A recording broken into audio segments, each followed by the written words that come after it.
first off, I just want to say, hey, thanks. Thank you for all of the gift subs. That was incredible. That was a very nice thing to do, and we love you so much for that. I could hear that. That hurt me. Good. Damn. Glad you I did. hope you feel the love coming your way from that from smack. all of us, because that was very, very nice. Smile. So, thank you so much for that. Thank you. Truly appreciated. Welcome everybody to tonight's episode of Bitten. Wow, what an arc this has been so far. Returning to the Cogswealth, this heist plan set up by the party to not only destroy the Aether Forge, to also unseat Amethyst and take out Tack at the same time, hopefully bringing about a new age for the Cogswealth.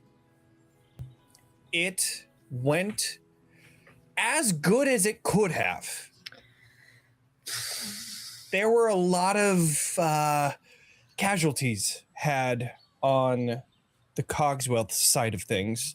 The Blighters had entered through a giant hole that was created from a bomb that was also shot by Crucible while the guards were nearby, even though Ilora was trying to save them. It just happened. It just happened.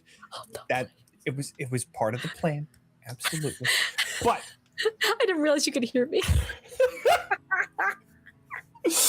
But with that, then set the dominoes where Torin 1v1'd Amethyst and almost won on his own, but then Ilora and Crucible were able to come in and seal the deal, as well as Hava, Roila, and Hart were able to destroy the Aether Forge with the bomb that was created. You then all regrouped at the tower, where you met back up with Sebastian and Lazarus, both discussing how to move forward from here. You then moved to seal the hole that was created by the bomb, in which case you were able to deal a fuck ton of damage to a bunch of Blighters around you with a Torin Hava team up with Chain Lightning and First Strike with the Assassin. Absolutely insane. You love to see it with the crit and everything like that. But after that, you then regrouped once again at the tower, speaking with Sebastian about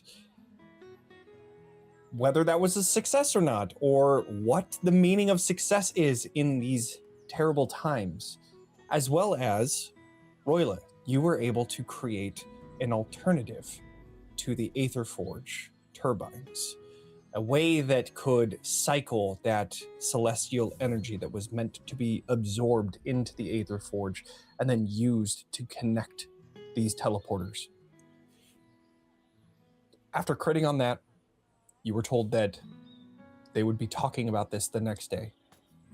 But then came the very hard discussion between Ilora and Crucible about what had happened. And we ended the night with Ilora and Crucible on the roof, looking away from the smoke emitting from the broken side of the Cogswealth. But today is a new day. Most of that smoke has subsided. You can hear the sounds of people working in the streets, as well as people being brought to infirmaries and others that are just looking for a way to help. That is on the newer side of town, the southern side of town, but we focus back once more towards the northern side of town, where Hart's home is, where we see the party. What is everyone doing on this bright and early morning here in the Cogswealth? Question, Jonny, is there stuff to eat in Hart's apartment? I don't know if there would be like food. I imagine that you guys would have brought food, knowing that there isn't any food here. So yes, there's absolutely something that you guys had teleported into here. Then I think Ilora would be up pretty early making breakfast. as quietly as possible, not intentionally trying to disrupt anyone else out of sleep, but making sure that things will be ready once people start to rise. Assuming they brought things that are easy to carry and transport, probably just some meats in a frying pan, and then using the grease left over in that to make like cornmeal, fried cornmeal or something. And if there's any dried fruits, things like that, putting some dried fruits on top of oats and getting some water in those, making it smell nice in here, so that at least waking after such a day is pleasant. I think Roila would probably had gone down first, and I think you'd see him coming down the stairs with like a bunch of bags, satchels, and like 50 feet of rope, and then like kind of stops at the bottom of the steps, and it's like, oh, well, aren't you up early? Hungry? Well, I haven't stopped to eat since I am going to yesterday, make you a plate. so there's work to be done. In 15 minutes. Just long enough to eat, please. Right. And I think he puts down all of his stuff. This is like a victory. This is a huge triumph for Ilora. She's very rarely able to convince him to slow down and stop in the next step of whatever plans he has in his head. So I think she fixes him a huge plate and hands it over with a drizzle of honey on top of the oats and dried fruits and says, "How did you sleep?" Slept fine, slept as long as I really needed to get going. And where are you getting going to, if you don't mind me asking? At the forge. I need to analyze how much damage we ended up causing, see what's left, and then try to analyze the archways that they were planning to use for teleportation. I have an idea, using that technology or something resembling it, that it should be able to get us closer to the Reaver camp, combining some of Torin and Ice magic. That sounds very auspicious. I plan to head to whatever clinic I can find to see if I can offer some aid today, but Okay. we should meet back up with everyone. Let us know what you find. Of course. How are you handling everything?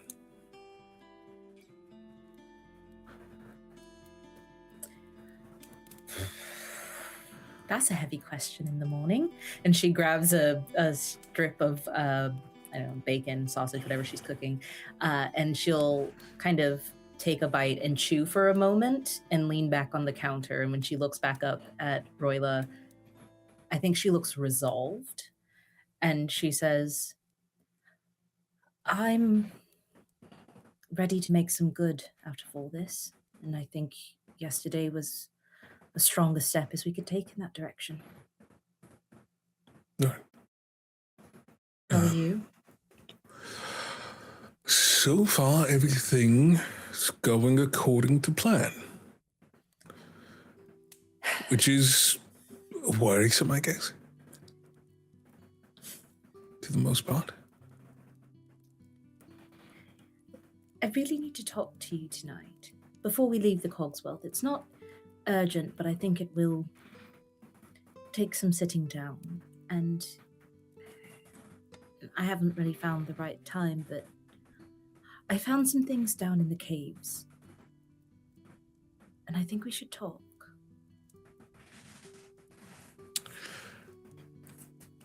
If it's of a sensitive nature, we can talk now if you'd like. She says nothing, and she takes another bite of the sausage, and she's just kind of like watching you. I think you would get the sense that if you did open it the link, she would begin speaking, but she's not going to press it. I think it's more on like how urgent you think the Airforge things are. I think he sees in this moment how important it is that he's here right now. So, yeah, he will spend the hope to open up that psionic link with you. The caves. After the fight, I went looking for, I don't know, answers? A code, clue, a map to the cure, anything. I just went looking. And I found writings. And the way that you've been using your magic lately is interesting to me because it feels similarly aligned. And I think I didn't tell you because I've been terrified that you would think I was judging you, using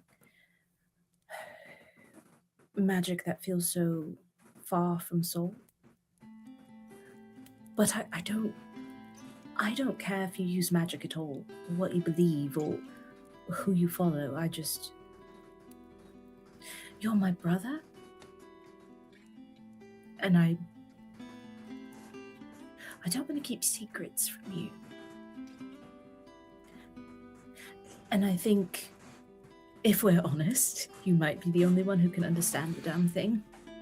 So, tonight, I think we should go over it together. Page by page, if it need be. Maybe they're not my answers. Maybe they're yours.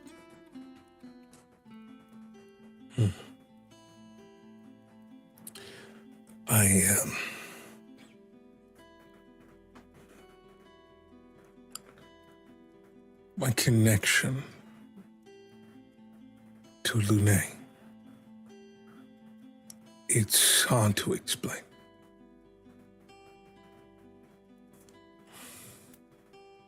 Try. Well, it started before I knew fire, I knew ice. Cold. When it came to my magic.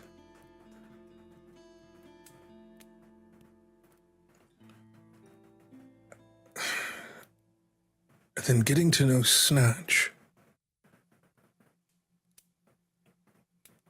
They taught me about the shadows. And it felt like understanding a part of myself that was always there. But I never knew how to connect to it. Your connection to magic is different than mine. The emotions, faith, it could be a driving force for our magic. But where the delineation differs is that I can learn from any source. I am a wizard of the sun and the moon. I can't deny everything that I was taught. Everything I learned through soul. But in connecting to Lune and connecting to the moon,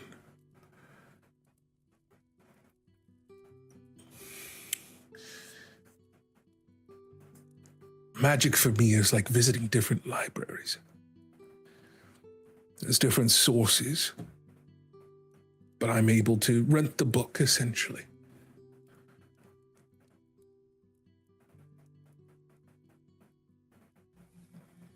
Well, I have another book for you. All right. I'll be sure to take a look tonight. Thanks for telling me what's going on in your head. Sometimes you just do that thing where you turn your face off.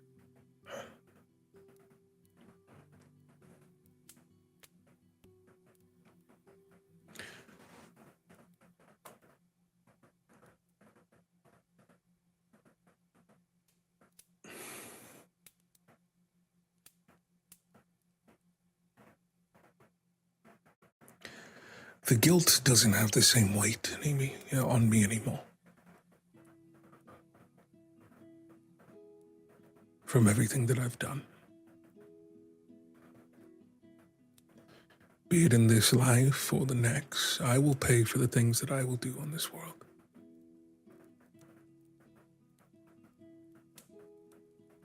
But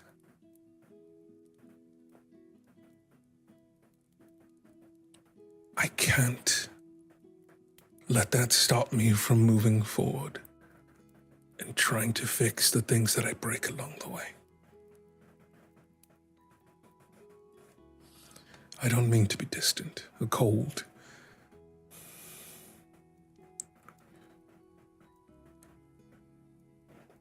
It's just things have changed for me since I came back. Have they changed in a good way?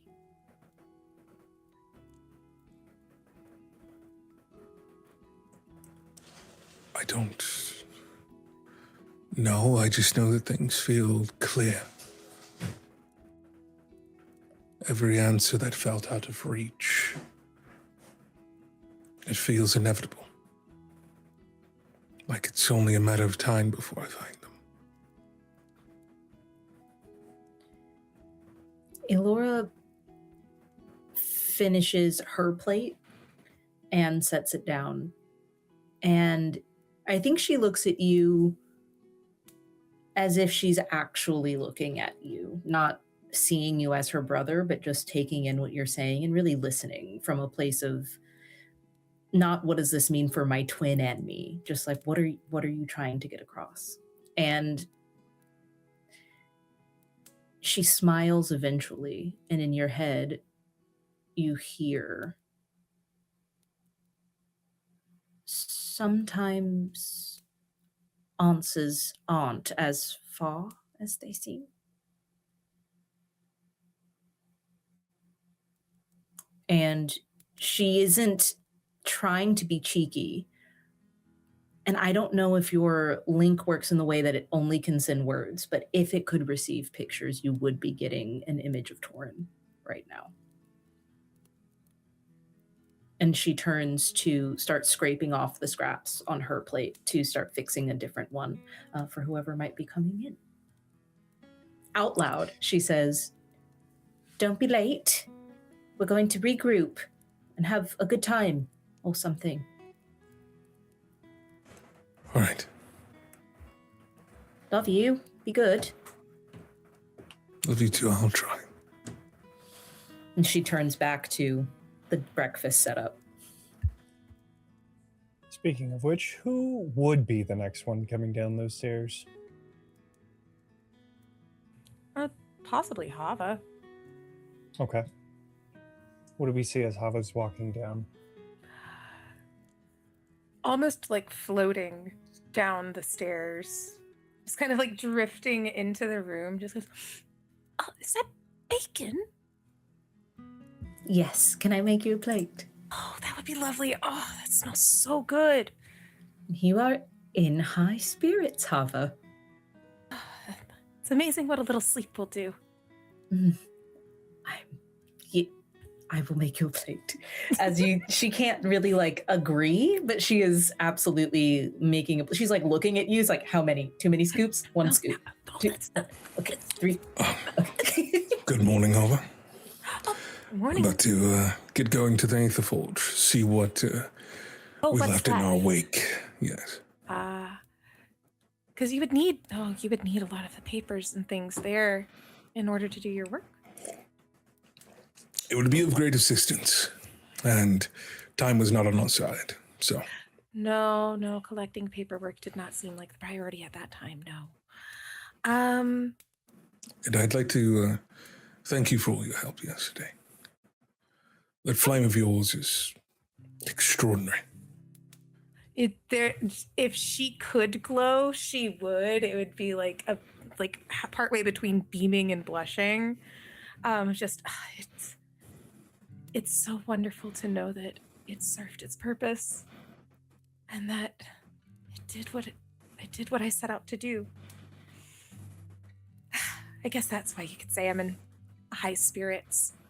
Isn't it wonderful when you actually do something right for once? More bacon! When we get around to that, we'll let you know. But yeah. You said the flame was a gift from your mother. Oh, from Mors, Mors. the goddess of death and serenity, and all of her graciousness. Yes. Were you born with that flame? No, and she just kind of takes a moment to look at her arm as it just kind of wisps about. It was gifted to me. Have you ever met anyone else with the flame? No, the closest I've ever seen was the color of your magic, to be honest. No, my flames, it's a mix of shadows inside of my fire magic. It's a lunar or shadow magic combined alongside pyromancy. Oh, wow. It's more of a technical combination to amplify its strength. That sounds very wizardy. But no, because it's not shadow. It's not fire. It's not anything. Divine. Yes. Yes, it is. And she kind of cradles her arm close to her. Yeah. Oh, did you get any bacon? I am stuffed. I've got to get going. But I'll be seeing you all later. She waves. Okay. I think Hart is the next one that walks down the stairs and just looks to everybody. Does anybody want tea? I can make some tea. Oh, bye, Roila.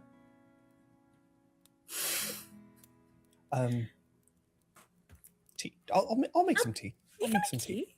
Yeah, why not? Sure.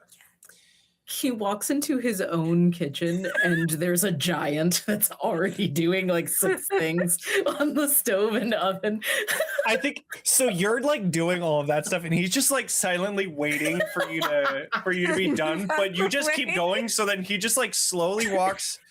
I'm just, and then like reaches over for a kettle to like. I'm just gonna. Okay, here. Oh, okay, there. Okay, I got it. Okay. It is a fascinating kettle.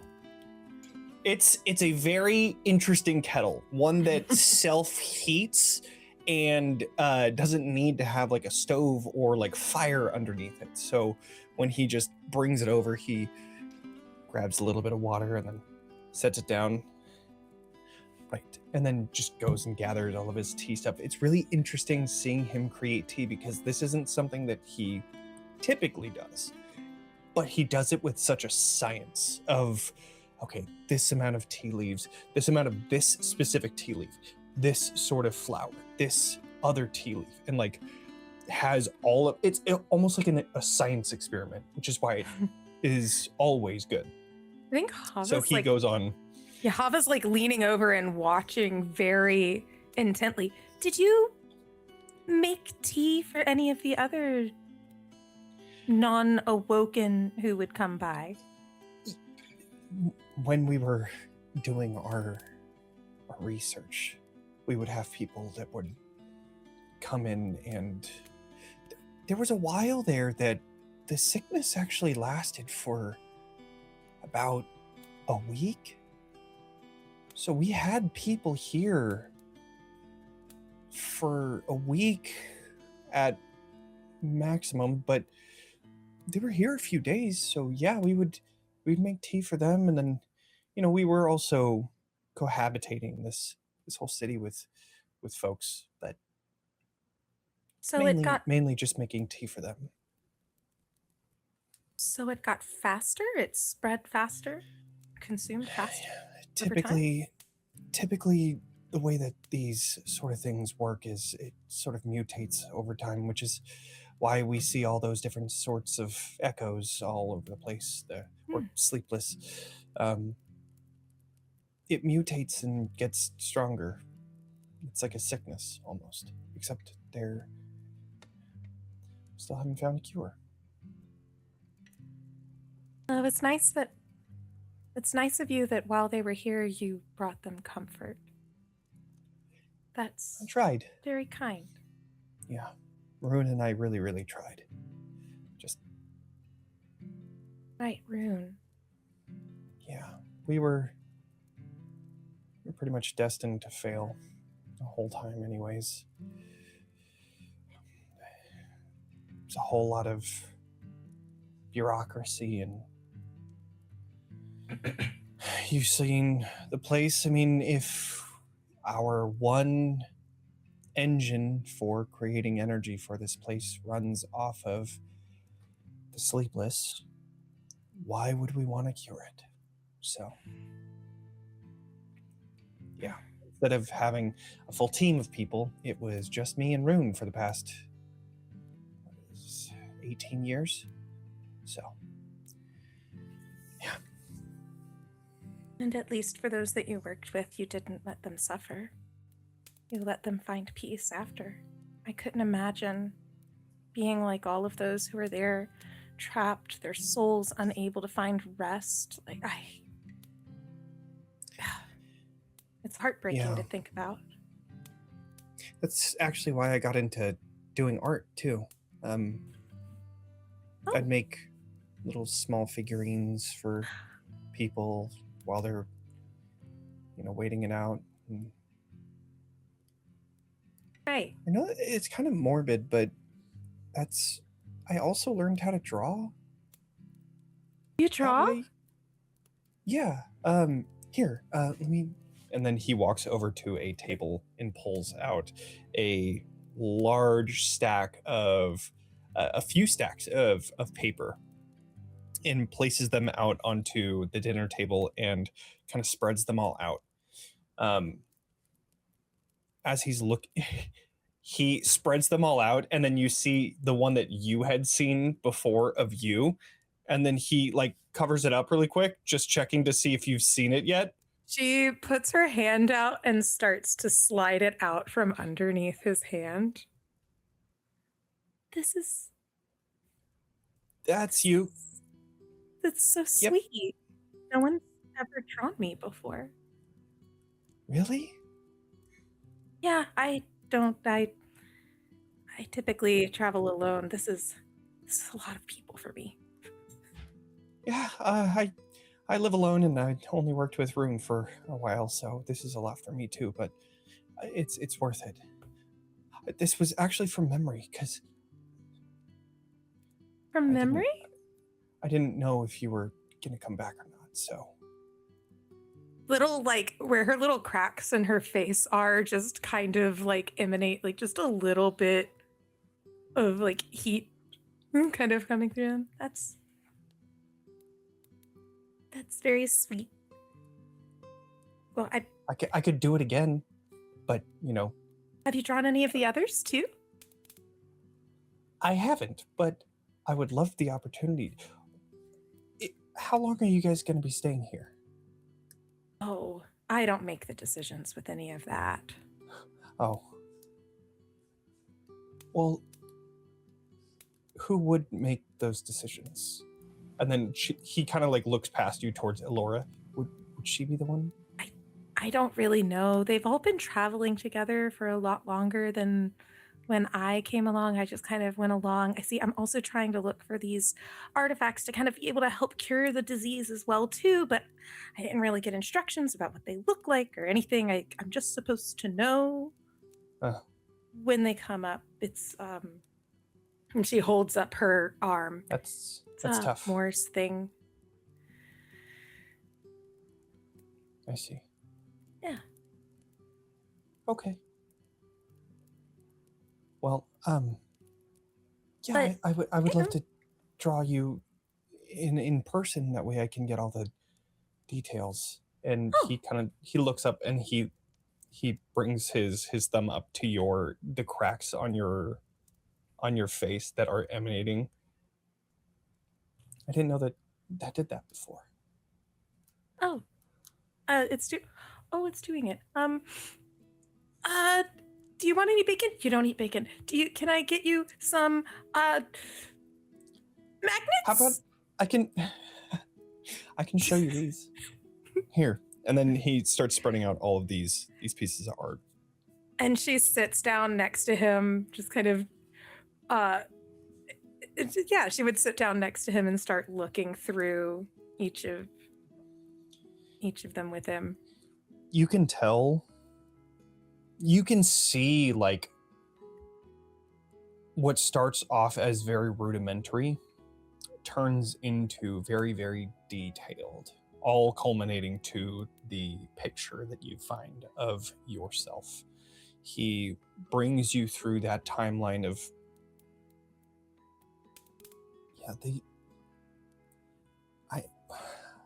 I know this is going to sound weird, but I would draw people when they were dead. It felt weird at first because it was obviously they're not there, but it also felt right because I couldn't describe it at the time, but I think that now that I've met you, I understand what it was. It was me honoring them and the life that they lived and being more than just what they turned into. Their faces, their names, their memories, all that I remembered about them drawn into this paper here. It felt like something that I could do for them, that I wasn't able to give them a cure, so I might as well give them memory. Is that weird? I know it's kind of weird. A bit. I think Ilora says from the kitchen. Hava, without even acknowledging that, I think that's one of the most beautiful things. I know that you did the same thing. You sort of. I do. And she looks at like the knots that she has on the cord that's around her waist. She's like, well, from yesterday, I'm going to need a little bit more rope. Oh, you're going to need a lot more. I'm going to need a lot more cord. But I try. And I'd like to think, everyone thinks that death is very scary. We don't know what's supposed to happen on the other side. What happens to us? But for Moors, she just, like a mother, wants to help you fall asleep. Like, I don't know if you were ever really young or really small. You had a hard time falling asleep. Something out there was very scary. But sometimes you just want to go to someone. They can comfort you and you can finally rest. That's what it's supposed to be like. Yeah. Not what this is. I wonder if that's how us end up. It's been something I've thought about since you left, talking about Moors and all that. Before, I never really thought about it. We just kind of thought that was that. But then again, if we have a soul just like you do, then I don't see why not. Well, and she takes his hand and pats it. If you ever want to know more about Moors, I would be so happy to tell you. Yeah, I would love But- to hear it. And I think, and she's looking at all of the papers, you should put these into a book. That's a wonderful idea. Yeah, I'll do that. And he gathers all of the papers up into like a pretty sizable stack. I mean, this has been like 17 years, and granted, he didn't start it 17 years ago, but it's a pretty sizable stack of different portraits. But he stacks all of them into one large stack. Of course, the top one being yours. Even though I'm not dead. That's cool. Right, of course not. I mean, all of that was through memory. Yours was passion, of course, obviously. So he stacks them all together. I'll figure. Yeah, I have an idea. And so he starts to gather some materials for making them into a book. I think that as he's walking away and going to do that, she just sits her head, her chin in her hands, watches him walk away, and just starts chewing on a piece of bacon. Her little cracks on her skin just kind of glowing faintly as she sighs. And Ilora tries to call out after him to ask for directions to the clinic. Yeah, easy enough. As is kind of like the hectic cooking and moving about the first floor is joined in with this conversation about directions of where the clinic is, which he tells you as he's searching for all the materials that he needs. Who is the next person to walk down the stairs? If he tells me the directions, Ilora has been starting to get ready to leave. So she's not gone, but she is getting ready to leave. Okay. I am not coming down the stairs. That is why I've been holding off. Okay. Also same. Okay. So I then am going out the window. Okay. All right. Hart walks up to the second floor to gather some other items that are not on the first floor. What does he see when he first walks back up onto that second floor? For Kelly. Oh, me? Crucible is just simply not there. There's an open window. That you can only presume that she has climbed out of. But all of her things are still there. She hasn't run off. She's just not here. Okay. Do we want to follow where Crucible is then? You absolutely can if you want. All right. We move away from the home, and where do we find Crucible? Well, before she left, she was stewing in some shame that had caught up to her after her conversation with Ilora the previous evening, and just could not bring herself to not face her isn't the right word. She just felt like maybe she didn't deserve to see her. So she realized this was useless energy that was doing nothing for this community that we partially just traumatized the evening before. So she climbed out the window. Jonny, there is school in session today for the youngest Awokens? I think under the circumstances, I don't think that there is school. However, there really isn't like children in terms of Awoken. It's more of just like there is a minimum amount of information that is like given to people that are awoken. When they awake, they have, or at least in the Cogswealth specifically, they have like that process of like giving them like enough information to know how the world works and like a specialization that they're typically made for. Okay. So there's no real children here. There are schools though.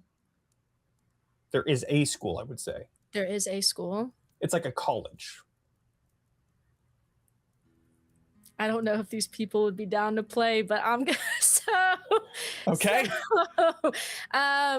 She feels really terribly about what had happened, and so her solution to this is to try to inject some unexpected fun to oppose the fear.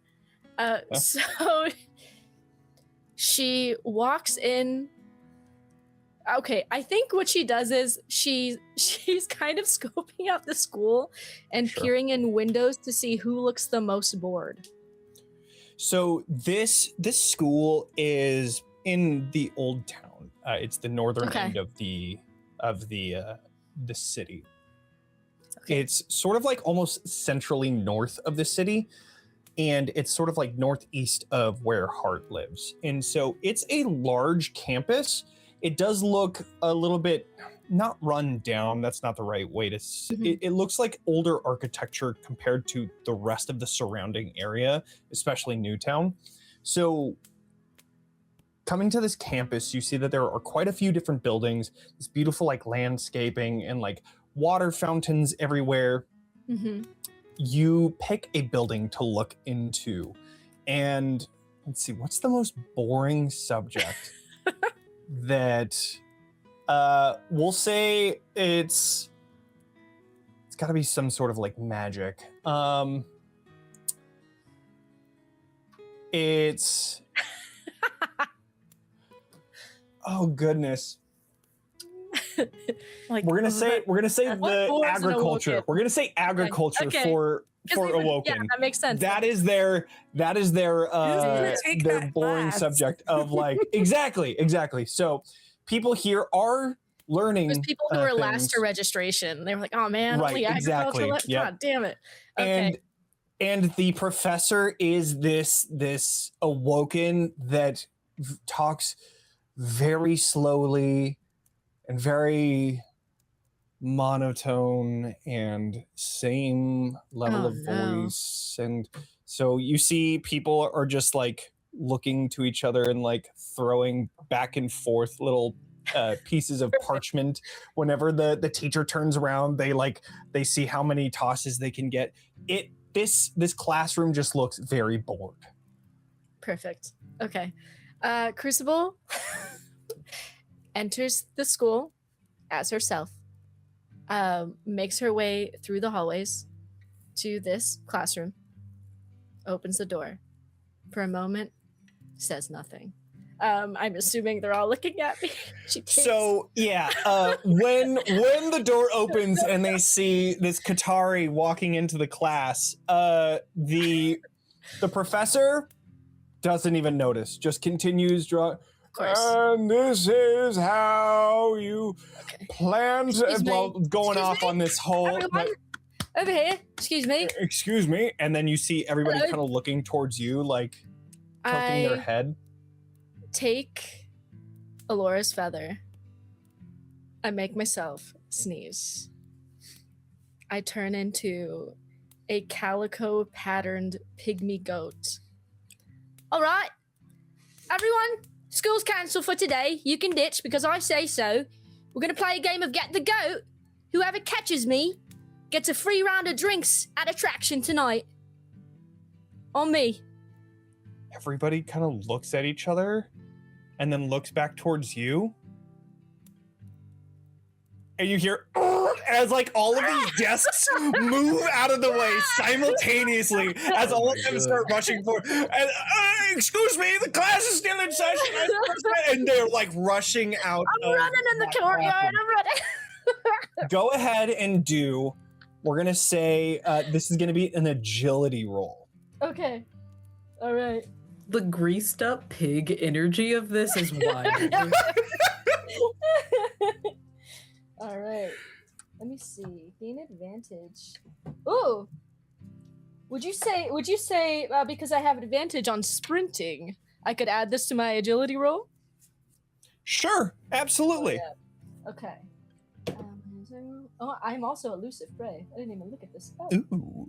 But okay, let's see. All right, so that's, hold on, let me get the d6. Wait, that's math. That's 16 so far with hope. I'm gonna get 19 with hope. Wow. Okay. Yeah. So it takes a long time for anybody to actually catch you, and one of them almost does, but then you jump out of their arms before they're able to actually tackle you down. So close. And I'm like, I'm totally heckling them as I'm doing this too to like keep the vibes up. Love that. Your goal of creating this laughter and energy succeeds to the point where it's disrupting the other classrooms that are nearby. Yes. So people start leaving their lectures, kind of like trying to figure out what the hell is going on, as like different awoken are running past and saying, "Touch the goat!" I'm announcing it as I'm passing classrooms with like open exactly.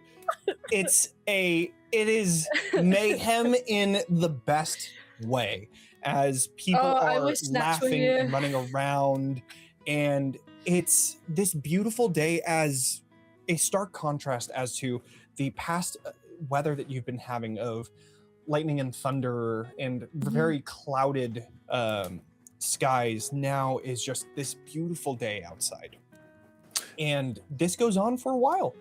Can Roila be walking by through town as that's happening? Yeah, I think he's seeing that. He sees the professor. He gives him a pat on the shoulder. Yeah, it doesn't really change the age of the student. It's no matter what, they're easily distracted. I'll tell you that. From one professor to one teacher to another, my friend. One teacher to another. Anyways, I see. Hocus pocus. I'm going to try to cast levitation on Crucible. God damn it! They fly 30 feet on top of a roof. Okay. You're helping me, okay? Levitation. So you have to hit like a specific target. Like, I have to hit whatever their evasion is. I'm going to say that this is a 19 because that was the agility roll that Crew got. Here we go. You can get it. It can happen. I believe. Ooh, that's bad. Oh no.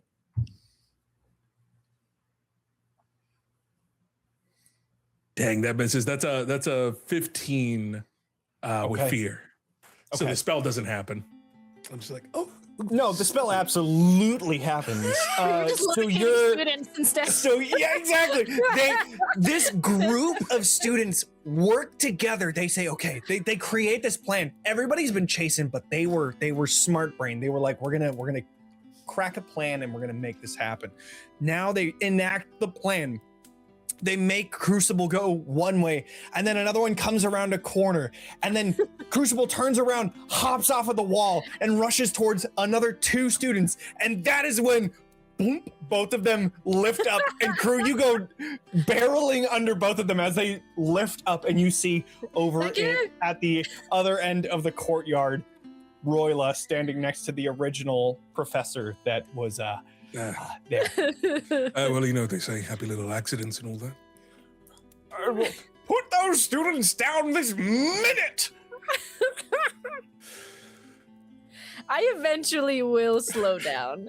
If nobody's catching me, I will go easy on them. You are insanely fast and agile, but as you finally start to slow down, there was one student that finally catches you, and as you both tackle to the ground, they just let out this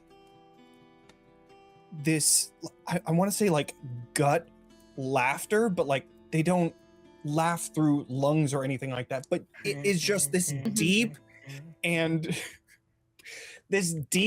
joyful laugh as they finally tackle down with you, and then they fall to the ground and then put their arms up.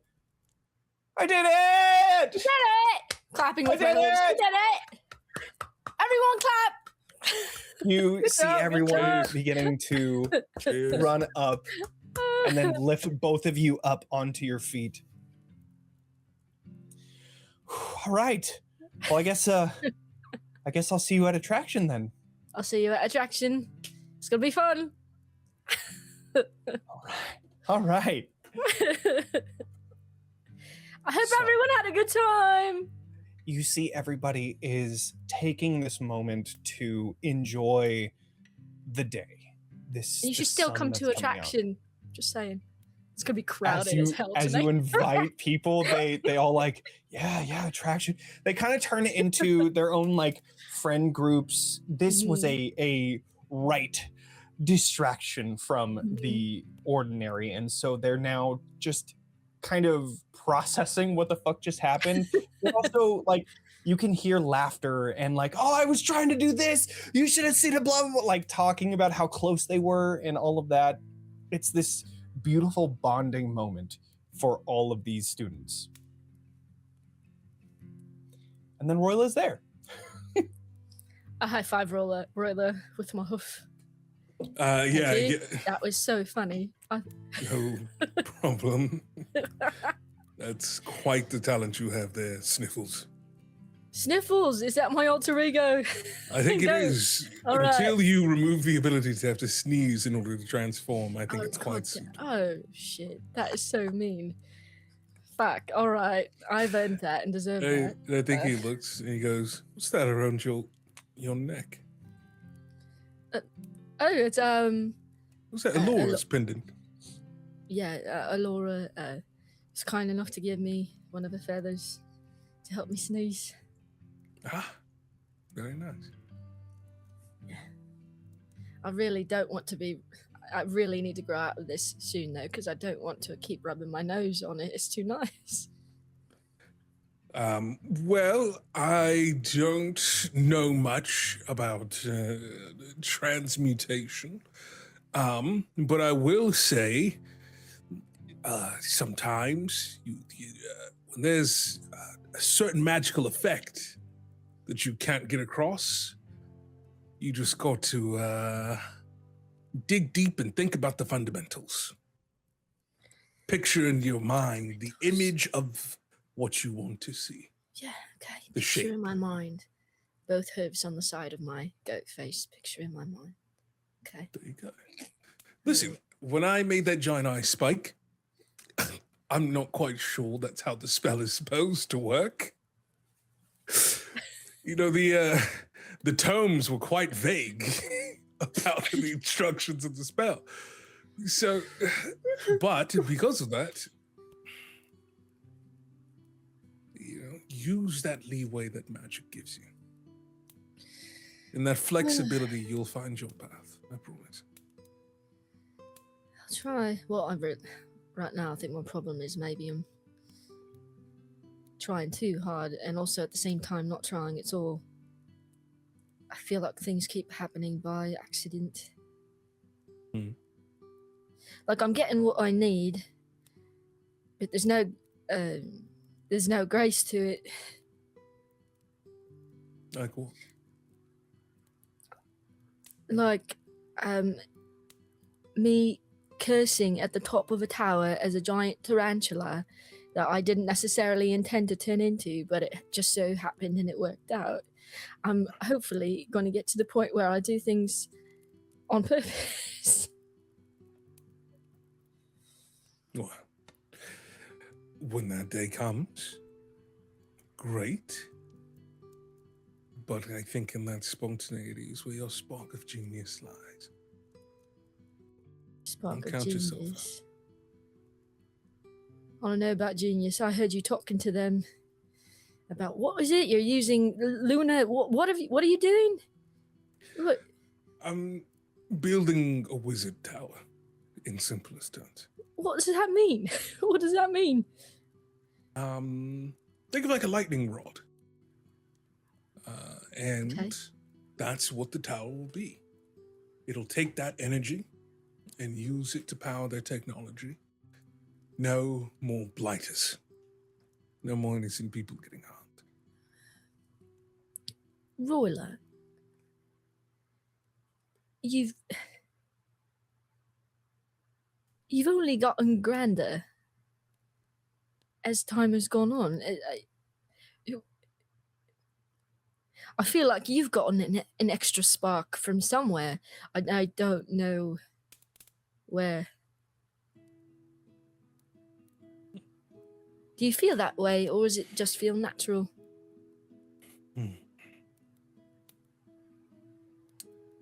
No, I just feel like the limits are gone. You know? Like you had a cart and you started taking off all the sandbags off of it that were weighing it down. And now it's just moving faster. Okay. So maybe I also have to get some sandbags off my cart as well.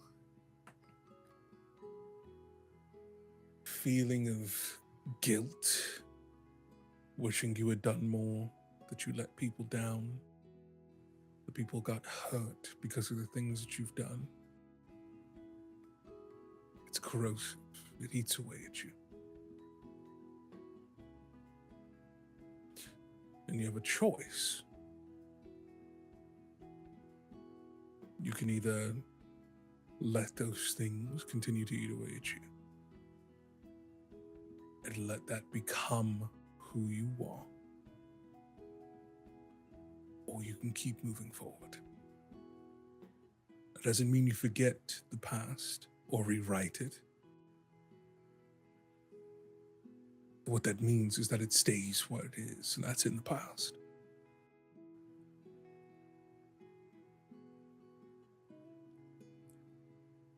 Okay. You know, it was only a short while ago that we were having silly goose kill counts out on the road, and now you are this enlightened person making a wizard tower. I'm proud of you. Thank you, Crucible. She hugs you as a goat. Brings you in and just gives you a couple of ruffles on the, the base of the, the animal skull, at the top. Mm-hmm, mm-hmm. Oh, that's right. Okay. Yeah. I forgot until just now that I was still like this. That's another thing I've got to be more mindful of. It's perfectly fine. It took a little while, but afterwards, I focused only on the sound of your voice and not the fact that you were a goat. And that helped me get through the conversation without laughing, because this was a very important conversation. It's a very important conversation, and you had it with a goat the whole time. I did. Now, you might want to change back before you speak with Ilora tonight. Yeah. I'm definitely not going to a traction like this. Can't even hold a drink. What would I even do? Exactly. Put my drink on the floor? Unseemly. All right. Could you just real quick, and she gestures to the yeah, I think he picks up some of the fur off of his little cape. Oh, you cape? Yeah. And then tickle, tickle, tickle. You're right. You don't have to narrate it. All right. All right. Jiggy, jiggy. All right. I gotta go scrounge up some money. I think I got something. And starts walking back to the inn to try to dig through her belongings because she owes people drinks. Okay. We return back to Heart's home, where we have one last member that we are following. Torin, where are you? I am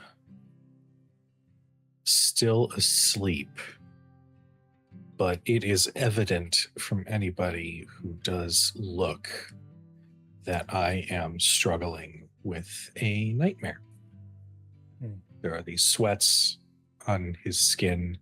The runes have healed a little bit, but there's still a little bit of fraying at the edges of where those arcane marks on his skin are. And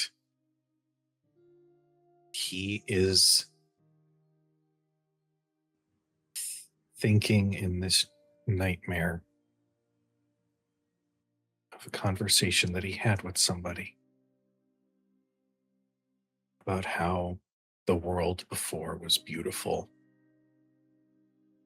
about how there were buildings that would scratch the sky.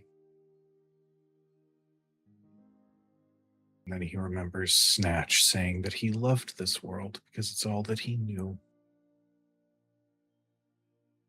And so I think everything that has happened up until this point is kind of coming up. The dangers that he and Crucible faced to get to this point. The nightmares to travel to Templeton. And I think it's all just flashing through his mind until he finally...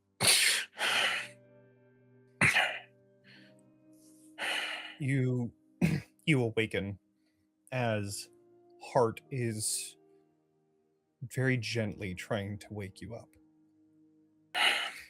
And with that sudden awakening, he kind of pulls his hand a little bit.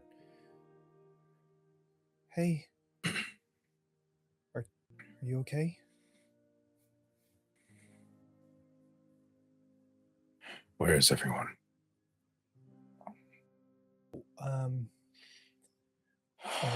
I don't know where Crucible is. I think she went out that window. All of her stuff's still here. I didn't see her leave. Roila walked out, said that he was going to the Aether Forge, and Ilora and Hava are downstairs. You okay? Making tea. I think Torin doesn't answer, but he does kind of give a sound of a little bit of effort as his muscles are still feeling a little bit of the soreness. Not as much that he fully knocked out for sleep, but he does sort of pull himself to his feet. Sorry, I didn't mean to worry you. I'll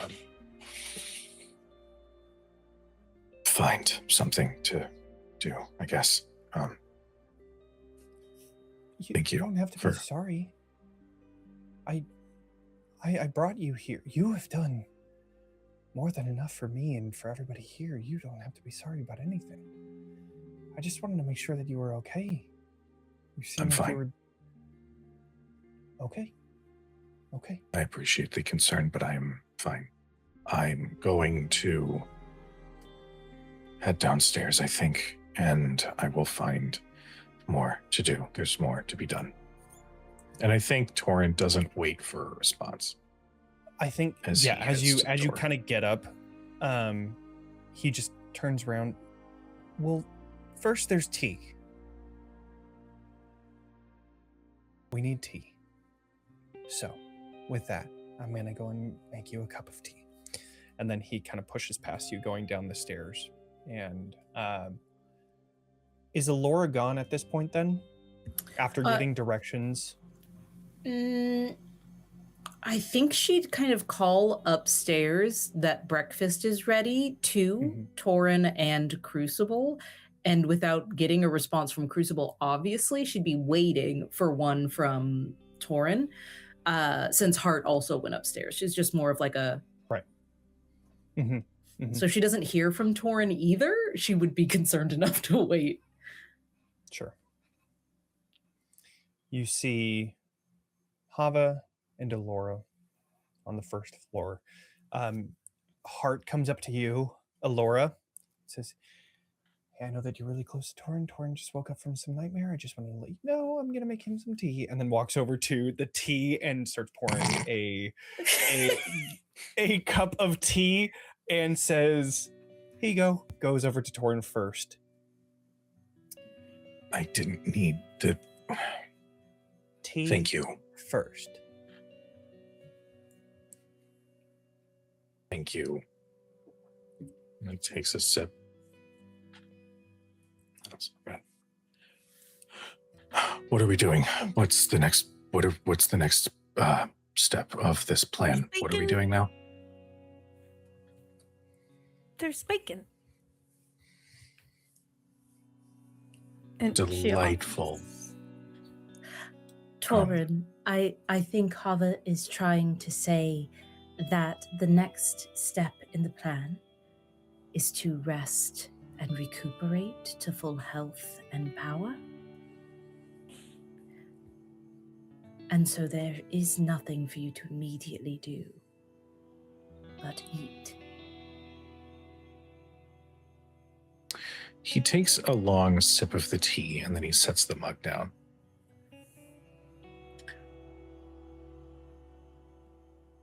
I mean this respectfully to to all three of you. We destroyed half of a city last night, so while there might not be something immediately that we have planned to do, I'm sure that there are those in the city who could use help. So I will take the bacon, takes a piece, and I'm going to go and find something to do for these people. Would you like to come with me to the clinic? Or are you being rude on purpose? We all took part. We're all feeling guilty and awful and sore. I'm off to the clinic in a moment to help the people of this city. Would you like to come with me, Torin? Or would you like to wander aimlessly, kicking at rubble and feeling bad?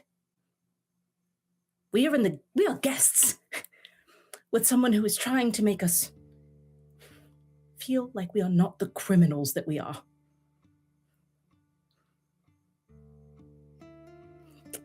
Can we please try to be people?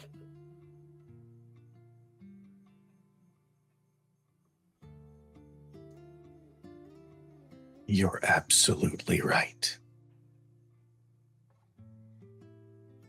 How small of me. And I drop the bacon and I walk out.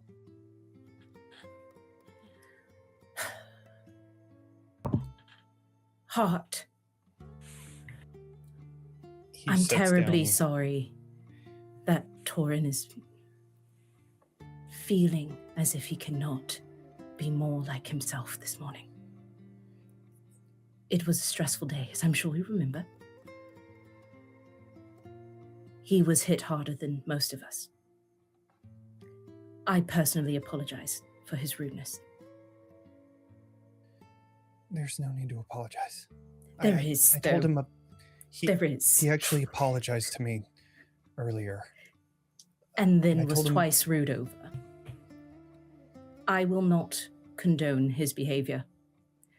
We have done unforgivable things to the place that you have built with people you do no longer have. That was uncouth, to say the least. He means well, I promise you. Hava, I do need to make it to the clinic. I don't wish to leave you with these dishes, but Heart, do you two think you No, could? please, I can handle it. Thank you for taking care of it, everybody. I have it. I think It's that the least I can do. I think even as she was addressed, I think Hava's like turned and has been staring at the door that Torin left out of and is almost not like has to check back in with it. Right. He was not well when we were resting here too. Before we went to the tower. Torin And is rarely well, but he also rarely takes it out on others. He will come around. It will just take time. Not all of our spirits are so high, I'm afraid. And there's like a moment where just kind of the sound of that kind of hits her in a different way. And she blinks rapidly a few times and just, I'm going to go get some air. And also goes out the front door. And then the dishes are still there, and it's just her and Heart. And Ilora goes, I have it. It is okay. Go to the clinic. the tea was delicious. I'm so sorry about all of this. It is. I promise we really are good people when given the chance. He grabs your hand. Her huge hands are trembling. Yeah, It's her, like, hand. smaller I said hand, not hands. Oh.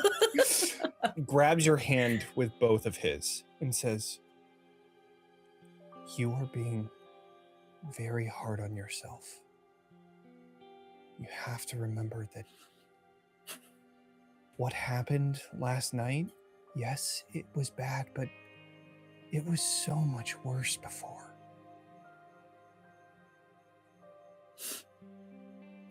Hurrah to progress. I will see to your clinic. Thank you for the directions. And I cannot wait to meet with you all at Attraction soon. Well done, the drawings.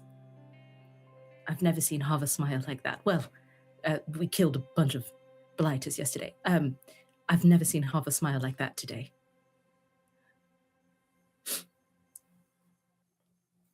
Thank you again. Without another word, he just nods, knowing that Yeah. there's nothing he can say. She goes upstairs to where Torin sleeps, and she will slip something into his pillowcase, and then she will head to the clinic. Okay.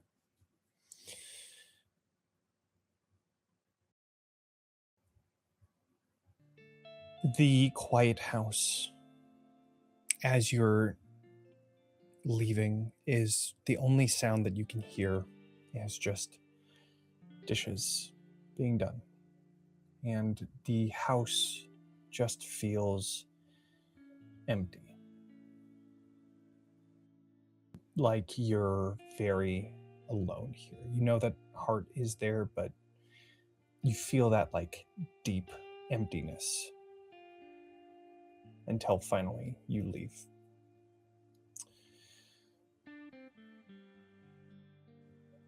Let's follow Torin. Torin, you stormed out. Where did you go? I think I went to the space where the wall had been destroyed, and even though Ilora had repaired the opening, there's something in my chest that is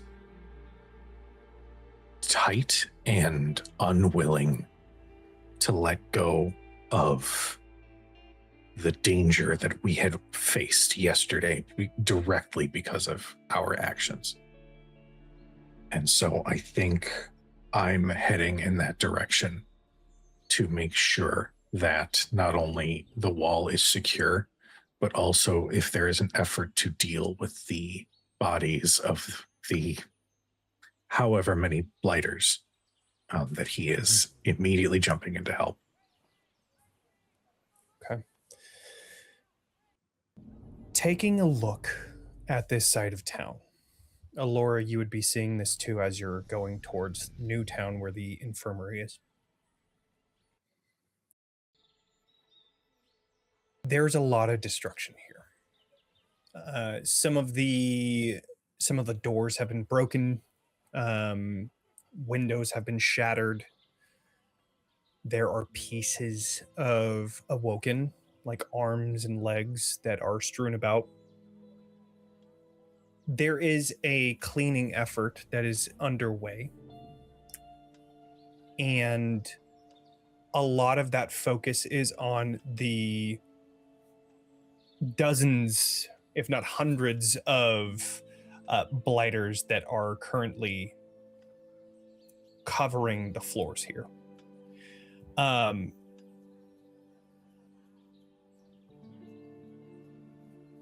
Torin, you're able to help with gathering these blighters and bringing them back towards the area near the wall where they are being basically collected here.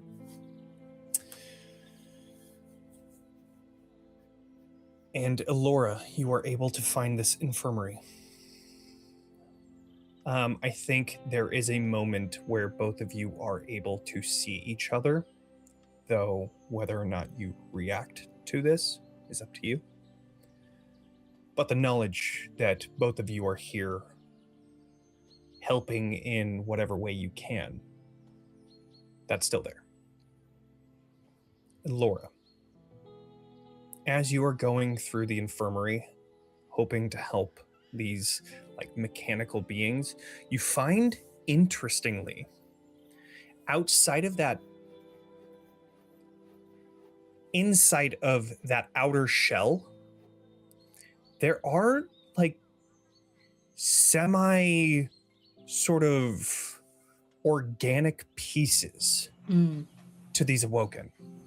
And so with your healing magic that you have, you find that the outer shell, the protective shell, doesn't react to it. But when digging deeper, that is the part that seems to reconnect. Cables reconnecting, fluids that seem to be leaking now are able to be patched up and run smoothly throughout the system of these awoken. You're able to help a lot of people, especially with bringing like those strewn out body parts of awoken, bringing them back to the people that own them and reconnecting them. It takes a while for you to do things like that, but it's possible. Okay. Something that you have learned. It's not so different from your time in the cave and your time in Pale Harbor.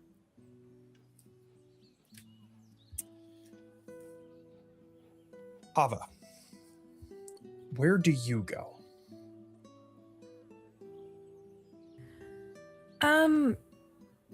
I think that initially she started trailing behind Torin. Seeing as his state then felt very similar to the night when they were resting at Hearts before going to the tower and before everything. I believe that is her initial goal, but at the same time, something that Ilora said just stuck with her. Just this idea of not all of us can have as high spirits. And she's been mulling over that as she gets going. So while she may have been starting to follow him, I feel like the level of distraction has kicked in. And she just starts to look at her hand and sends up a prayer. Just, I'm doing it right? I'm doing the right thing? Right? Is this what you wanted? And she is trying to reach out to Moors in this moment, trying to reach out. Because it seems she's not terribly socially adept. Sure. But is picking up that her vibe is not matching the vibe in the rooms that she's been in.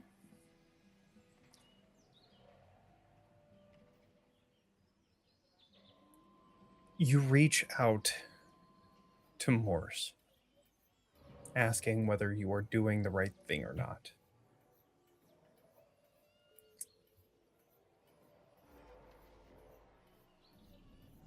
The feeling that you've had since destroying the Aether Forge has been this bliss, this sure confidence that you're doing the right thing. And that feeling, where does Hava feel her anxiety? I think that it's almost like she wants to feel it in her arm, but can't. Instead, it almost manifests in the way that her hair moves and in the rippling of the ash on her skin.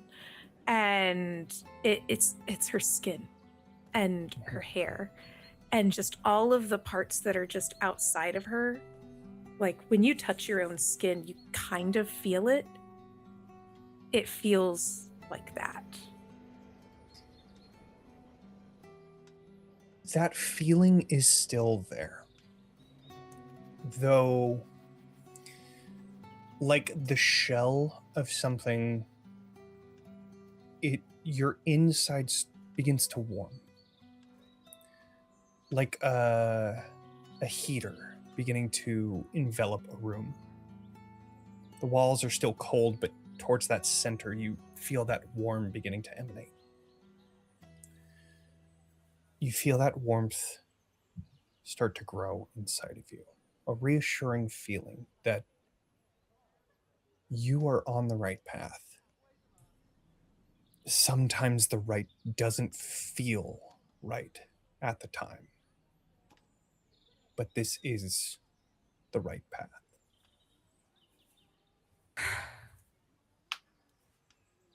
I think with that, there is a smile, but then she kind of schools it back herself, almost feeling like that's something she's going to need to start doing.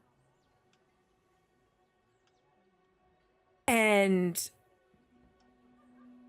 she's like, okay, if I'm doing what's right, I can help. I can help them too. I'll figure that out. This path is much easier, but I can figure this out. And then she's going to look up and try to find the path where Torin went. It's easy enough. The effort to clean up after last night's events is very visible, no matter where you go. And so following Torin, you are able to follow to where this large grouping of blighters is, and you are able to provide your services to Clearing put them to sleep. Yeah. But with that, we're going to go to break. Wow, what a moment to have that happen, And eh? so is Mayor. Mayor's Apparently, beating goodness us to it. gracious. So, Head start. There's a break. So, we're going to go to break. We'll be back in 10 to 15 minutes-ish. We will see you all soon.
Hi, everybody.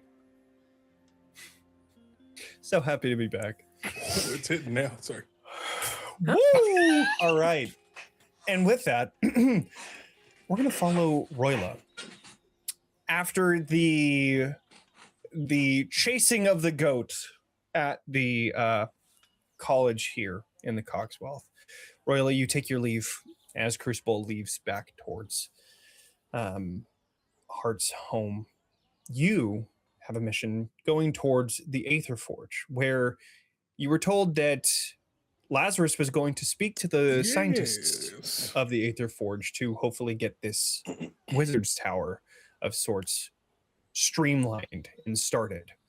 So what you see as you're walking through the old town, a lot of people are sort of talking and in collections of groups looking towards Newtown and understanding what has happened. There's a lot of conversations going on, a lot of mumbling, and many of them stare at you, this giant, non-awoken, walking through their streets.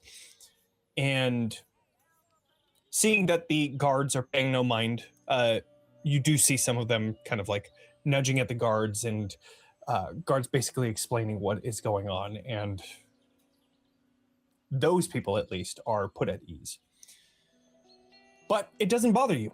You continue walking through the city until you finally arrive at the Aether Forge, where you find this large crater in the center of where the turbines used to sit, flush with the ground level.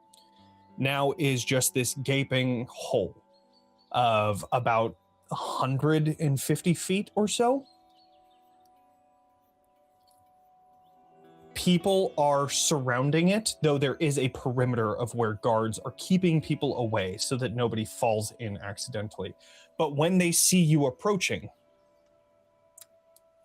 a lot of the guards move out of the way as if they were told that you would be arriving. As you pass by, you see the Aetherforge facility just on the edge of that crater, part of which the outside wall that was facing the turbines has collapsed over. But most of the facility is still standing. You walk into the door and find that a lot of the papers here have been scattered, the workbenches have crumbled, but the most important thing, the thing that you had seen before, this large teleporter arc that was at the center of this lab of sorts, is still standing. There are some of the arcs that were lining the walls here. Some of those have collapsed. However, the main one is still at the center. And there, just next to that, you see a group of people. There are currently 5 people standing over there. One of which you see Amethyst's body and Lazarus's head just on top of it. As they all are talking, and at the sound of the door opening, all look towards you and say, yes, this was the person that I was talking to you all about. The one that came up with these, as he references to the table in front of them. You see the notes, almost like the drawing on the napkin, sort of rough calculations that you had created the night before. This parchment on the table, as he references that and says, yes, this is the creator I was talking about. Roila. This is Visor, Porter, Dim, Star. They are all leads on this project to create this Aether Forge and link all of these teleporters up. So, they do have some questions, if you are willing to speak with them about your design. Of course. Good morning, everyone. Yes, good morning. You see one of the leads, this shorter, stouter, awoken, looking towards the plans here and says, do you have any calculations about whether or not the stored celestial energy would create a sort of copy of this tower on the other planes, since it will have that residual celestial energy and it will be on the other planes of existence due to our previous research? Do you know if there will be copies of this on other planes, and do you have an answer as to how to properly defend it in case of incursion? Right. I'm currently working on that as we speak. Planes of existence have pathways between them. I have access to one through my teleportation magic. A pathway that is secure. Now I just need to be able to link to that specific... Think of it as a station in between planes. That intermediary will be where we anchor during the celestial event. I see. So you're your plan is to create this tower within that space, and therefore we can work towards creating them in each other plane of existence, since it's neither on a plane of existence nor out of a plane of existence. It's in between. No, the tower will remain here on our plane of existence. I see. Yes, but wouldn't there be some sort of contradictions in which creating it here and having it store the celestial energy that it would? And you see some of them, like one of the other ones, this very tall, lithe, awoken, who Lazarus introduced as Star, says, well, remember, we have 3 weeks to gather the celestial energy. There's plenty of time to figure these things out. However, I think that if it will be creating the copies on other planes of existence, then, well, theoretically, this tower, we could create a black box of sorts for the teleporter, as to make it impenetrable unless we deem that person fit to enter the station or the tower. This is actually better than what we had expected before, because before we didn't have a black box. We just had the teleporter on those planes, and we were just hoping that we would have to defend them. So I think that this actually is a brilliant idea. The finer details of the risks of incursion, copies on other planes, that can be left to me. I have experiments that I can run in the meantime. For you all, and I think he starts to, using prestidigitation, he creates these like little floating lights. The main focus should be a looping circuit of energy. And you just watch as this little light has a little spark that keeps going in between over and over and over again. Our goal is to keep the celestial energy in rotation, never stagnant, to cause any other issues. As long as it remains flowing, it should be fine.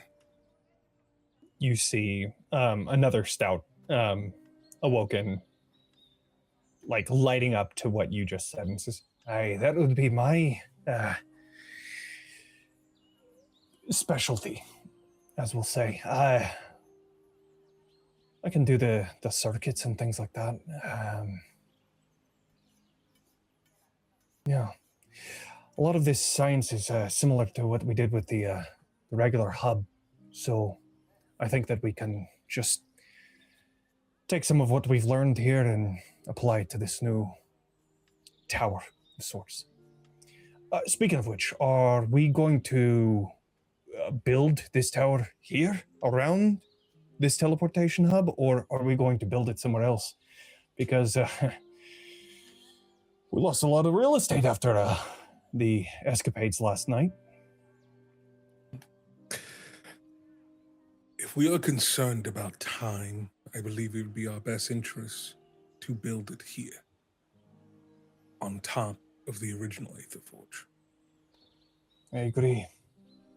Sure, the real estate is an issue, but the city has walls, and this tower will need to be protected. And you see the final awoken stepping forward. They have this like regal sort of get up here, of course, with a cape. They walk up towards the table and say, well, I don't think that that would be an issue.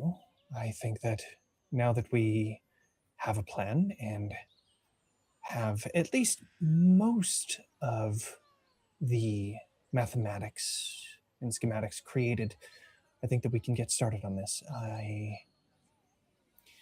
worry to ask them to return to work today because of obvious reasons. I think our plan is to start first thing tomorrow. That would be for the best. there also needs to be, before any breaking of the ground happens, retrieval of bodies down below, proper burials and cleaning.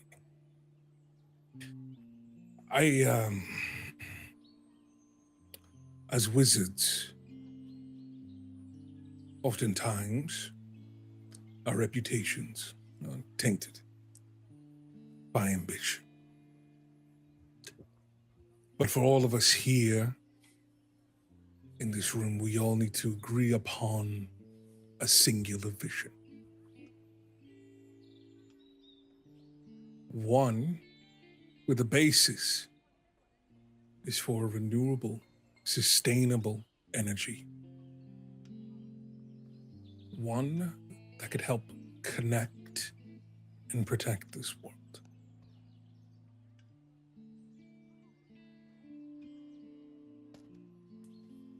You see Porter, the one that was speaking about the portal around and like the building the tower around that hub, steps forward and says, I agree. We never had this sort of idea before, so having something like this now is helpful. I am a survivor, just like all of you here. And out there are other communities with other ideas and innovations waiting to be utilized to make the world a better place. We can only stand here right now because we are survivors from different paths of life.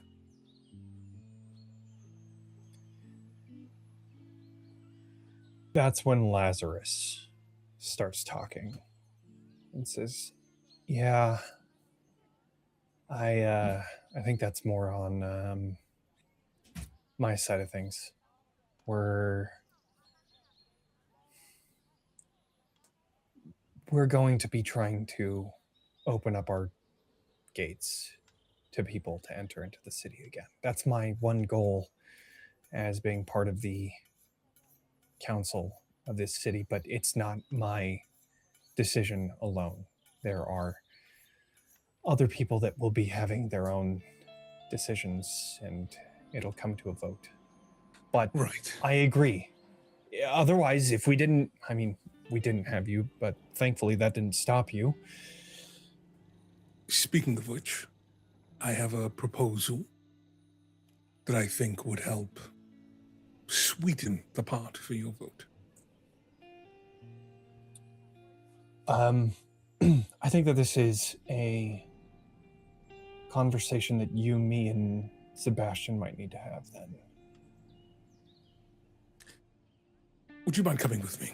Sure. As he kind of guides him towards the... Before is there any other questions or anything like that? And you just see all of them are just kind of tuning you out and starting to talk about like logistics and where we need to move things, what kind of material they're going to need for the tower, and yada, yada, yada. And so Lazarus just looks over and, all right, and then follows you over. I think as we start to get to somewhere more private, I think he'll start... part of prestidigitation is that I can start repairing objects. So I think he'll start going to where like the offices are, and then like filing cabinets will start to reverse in time, and all the papers start to file back into place. Cool. Even though some of them are like burnt to a crisp, it's just like cleaning up and starting to move things into place. And he just says, Sebastian, that's what I wanted to speak to you about. I see.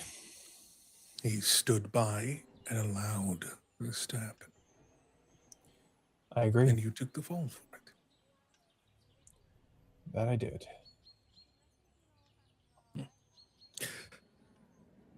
I'm no stranger to conflicts between siblings.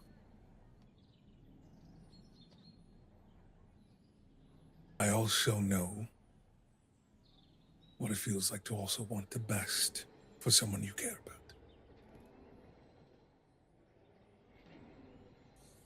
That's why my proposal is that you make Sebastian an ambassador for the Cogswealth. and you send him out to the other settlements and begin to form relationships. There's a small town not too far from here, I've been told, with children in need of a place to stay. If you were to open your gates to them, have Sebastian go to them, ask what they need, that could show other members that there is roles in this new future for everyone. A different future.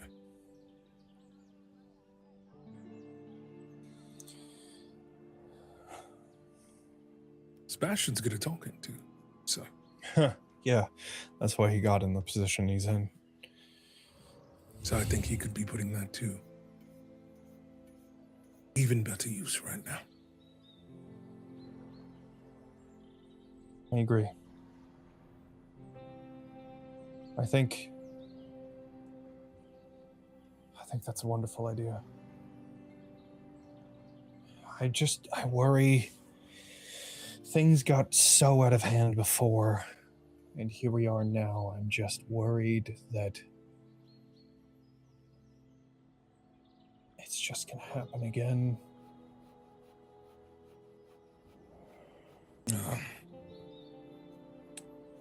That is the worry of the future. The uncertainty. Breaking cycles is difficult, but they can be broken. However, you cannot let that fear hold you back from carving a new future. And if there's any trouble, I can quite literally be here in an instant. That is the goal of this entire facility, is to finally have a means of transportation that doesn't worry about what the world is out there. We can keep each other accountable. We can trade, build relationships, learn from mistakes. But it starts with the vote. This tower, it's a grand idea. But I know from experience you cannot force a people to adopt your ideas. You can show them the path of a better future, but they have to choose it for themselves. And I will not force it upon your people. Nor would I. You weren't here for this conversation, but that was what Amethyst was using, and I guess Sebastian in that sense. The Connectus facility, the place that started all of this rebellion, they were using that to brainwash people. A place where people would share ideas, solve problems together in instant, sharing one's mind with another directly. And they used that to change people's mind. And so, that is not what I want. I destroyed it because of that reason. I think that this is a fresh start, a new age, a way for us to fix the things that we've broke. Agreed. Anyways, I think that would be a wonderful position for Sebastian. Where did you say that this town was? Relays. Yeah, it's over here. They told me it was somewhere this way. Yeah. All right, fine. We'll fucking find it. You share the location of this city, or this little town, village. I will speak to him about it. I'll see if we can send some of the extra guards to Sounds good. help him on that. Oh, I'm gonna jump down this big hole as he stares down into the crater. Okay. Yep. Do you both just like look down this giant hole? Do you need anything? Are you good? Oh, it should be fun. As he pulls out the 50 foot of rope that he brought down this morning, he tries to find the strongest pillar wrapped around that's closest to the elevator. Mm-hmm. All right. Cheers. All right. You begin to go down this pillar. What are you aiming to do here? I think in going through and assessing the damage, was this also where they had one of the teleporters as well? No, this was just strictly the turbines. This was gotcha. This just was a stack of turbines to create enough energy for the Aether Forge. Gotcha. I think while I'm down here then, he's going to inspect what's left of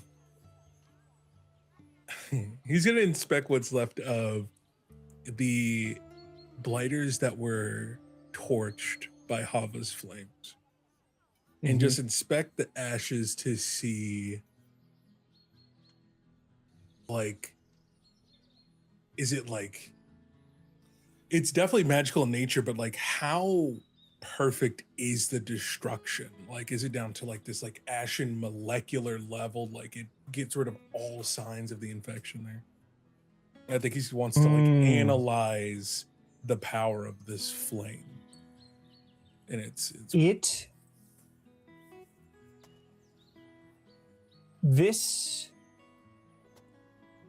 what's left is very reminiscent of what you see after a campfire.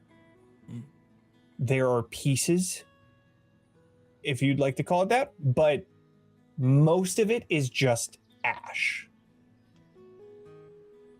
It's very effective in returning to dust. And then can I, like, I've been with Ilora for so long that I can sense like divine, or have seen divine magic work and sense the power of divinity. Can I make a spell cast roll to absolutely discern the level of power that comes from this divinity? Oh, that is a 23 with hope. Mare, Roila is looking into the ash and the effect that your black flame has on it. Do you mind just describing what he would find in searching for the divine nature of it, and if he finds anything out?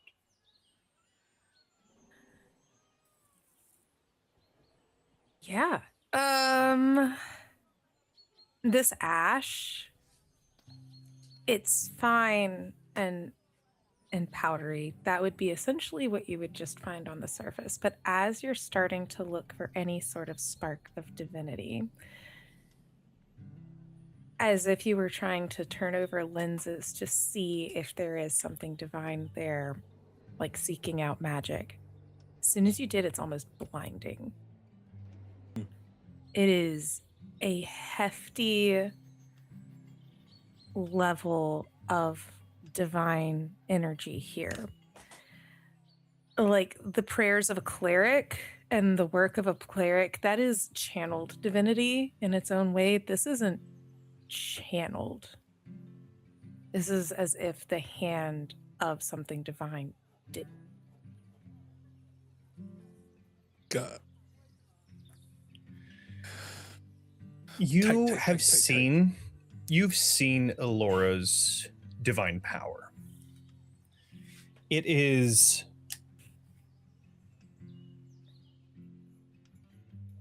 very, it's familiar, and yet it's just potent. That the feeling of soul is, you can feel that around Ilora, but it can almost be confused with her presence of herself. There is no doubt that this is divine through and through. It is potent.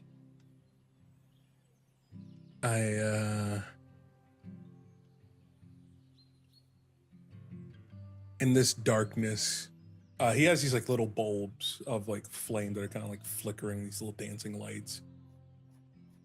And then he snuffs them all out. And he is in the pitch black of this destroyed forge.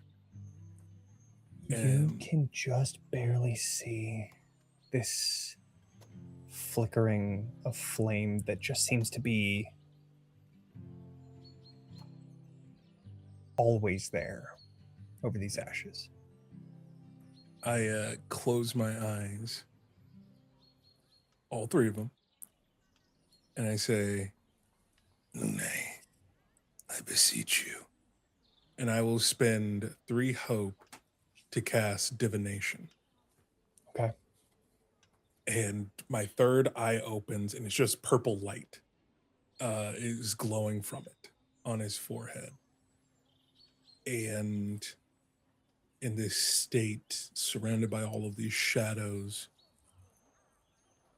he begins to pierce the veil of reality, and it's like the shadows fall as if he was rising out of water until he finds himself at this horizon line, standing on top of water. And there's nothing but water as far as the eye can see, and a night sky with a massive full moon at the crest of the horizon peering at me. And then he is like conscious finally in this mode, in this place that he's projected himself to. I get to say, well, I'm finally back at the bridge. All right.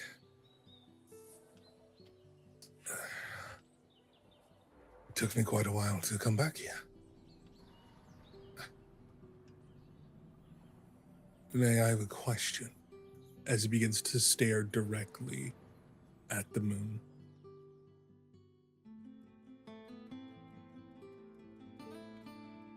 In 3 weeks' time, when this event occurred, can you bestow upon me a similar divinity, Tom?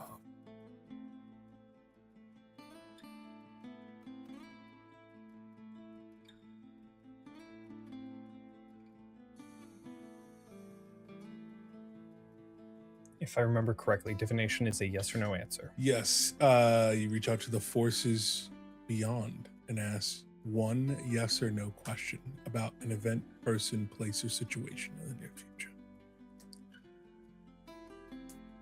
Your question is whether or not Lune can provide a boon similar to this.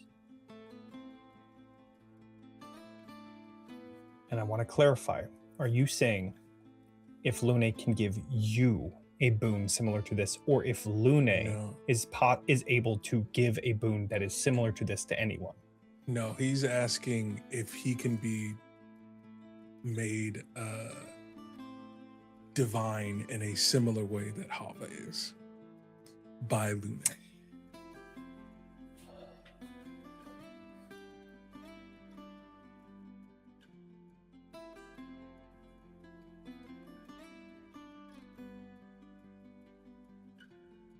You outreach to Lune, asking if you could be gifted something of the divine, become divine yourself.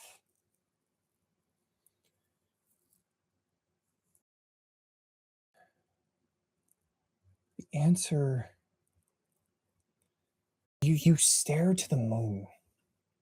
You hear the sound of the lapping water upon a distant beach.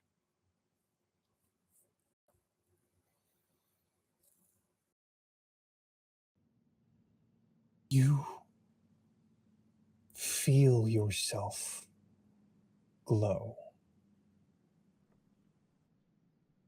You look at your hand. What starts as this faint aura quickly changes to brighter and brighter light. But it's not a pale light. What starts as this faint glow turns to the bright light of the sun. You stand in this bridge of darkness, the moon shedding its bright white light onto you. But moons don't have their own glow. It is but a reflection of a star. And that's when you realize that that light that reflects from the sun is none other than your own. And the answer to that question is no. She cannot give you divinity because you already are.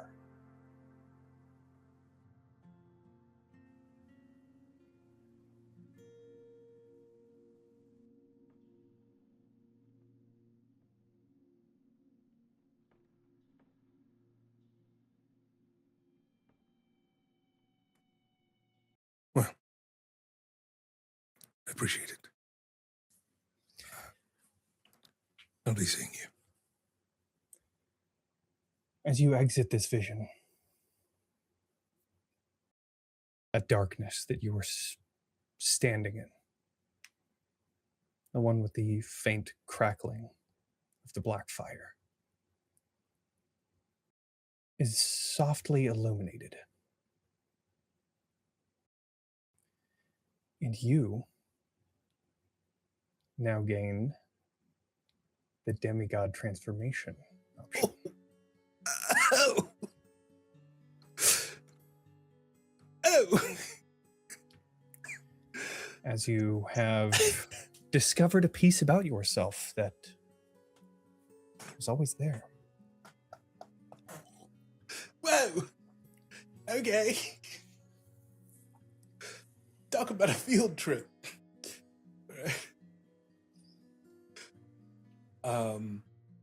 I think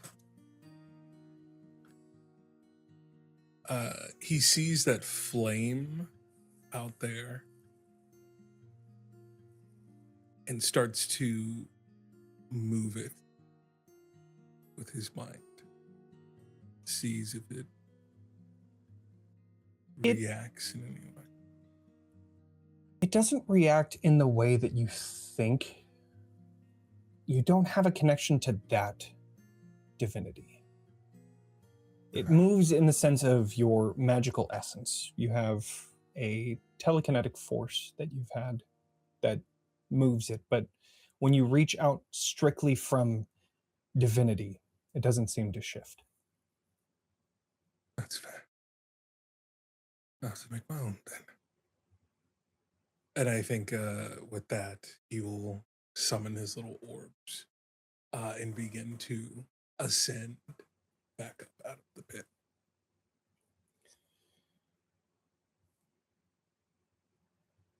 You return back to Lazarus, who hasn't really moved, just has been pacing back and forth and looks to you climbing and seems to offer a hand, but then realizes that he can't do anything because you are a literal giant, and think he basically does- just gives you a nice little.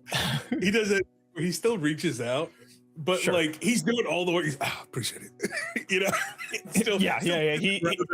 Appreciate You put enough weight on it to where he felt like he was doing something, but you did everything, of Appreciate course. Slippery on that. Did you We- get what you needed, or? Yes, everything looks well destroyed. However, Well, I could have we're told you that. going to need to send Hava down there and ask them to clean up some of their flames. They have the flame that they use to destroy the blighters.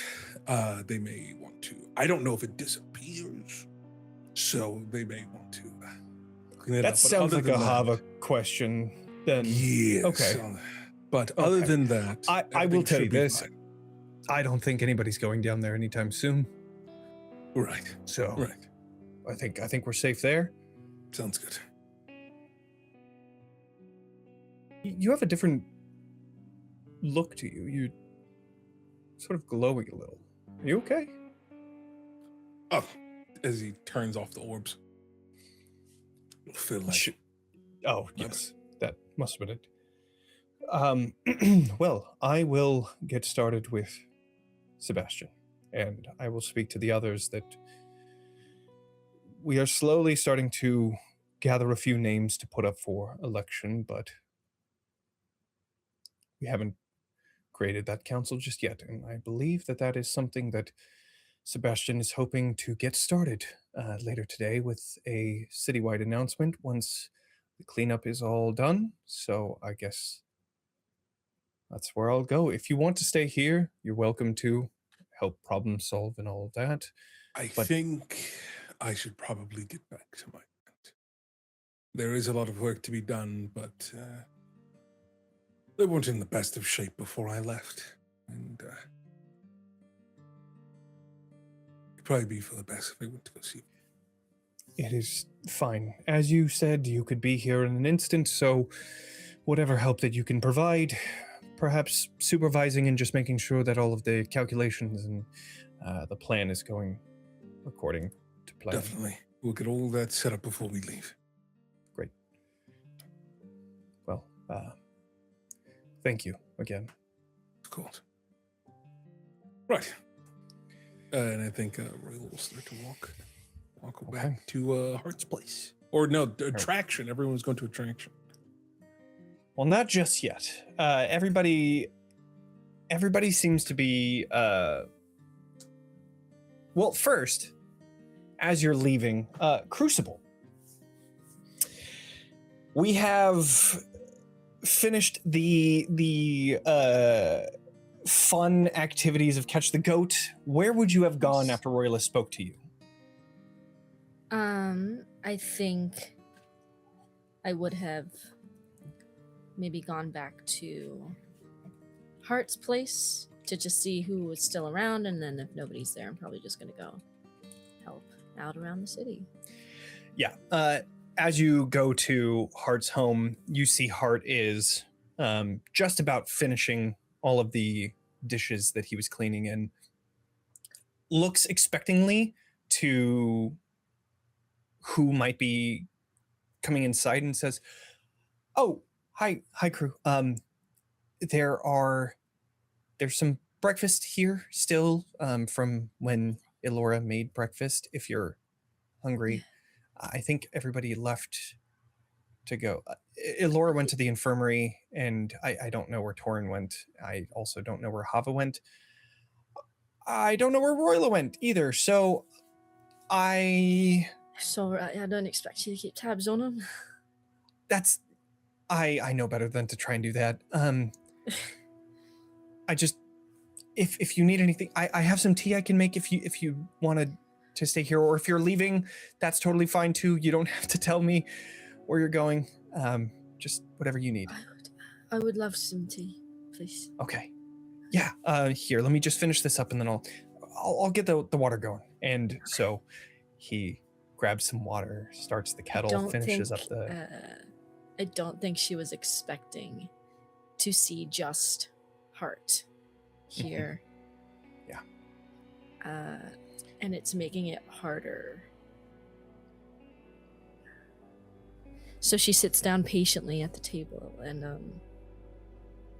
you have do you drink tea? You don't drink tea.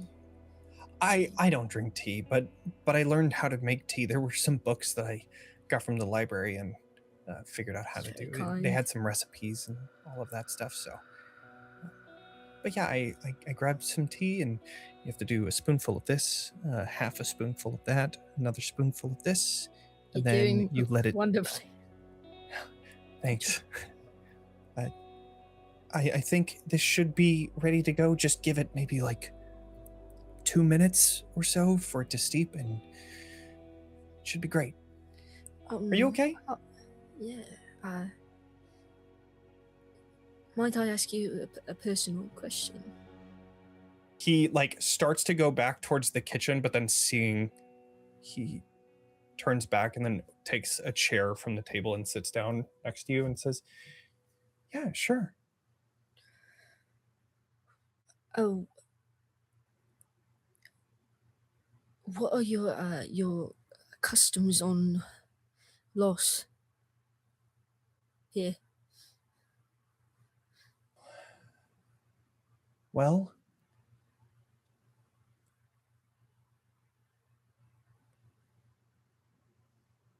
we don't really see. If you were to ask me this a month ago, it would have been different. But now knowing Hava and Moors,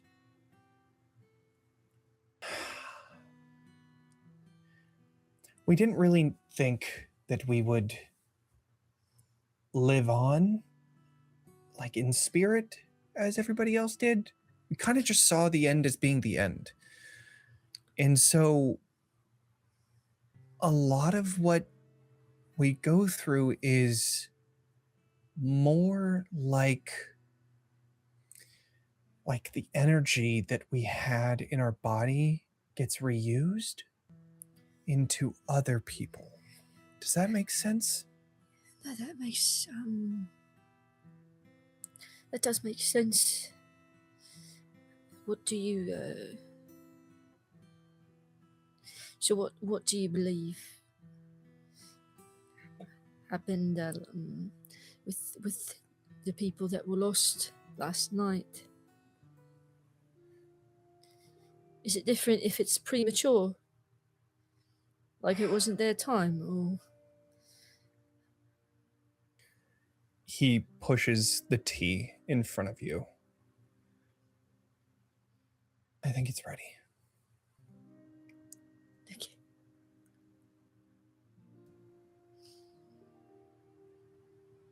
I saw the same struggle in Ilora earlier.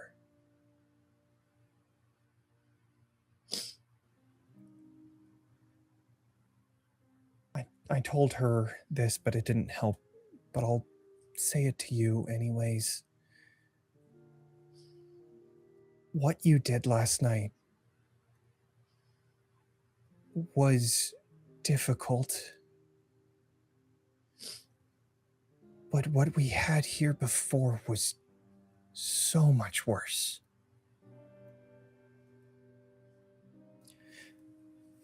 I know that's not a consolation. I know that people died. So, to answer your question, there's no difference in how somebody died. At least, not in our view. I think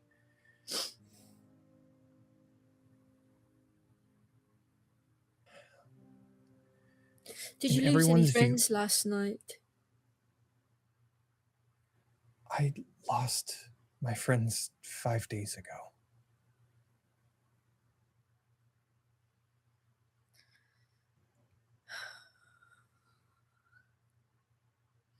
I'm sorry we weren't here. That wasn't...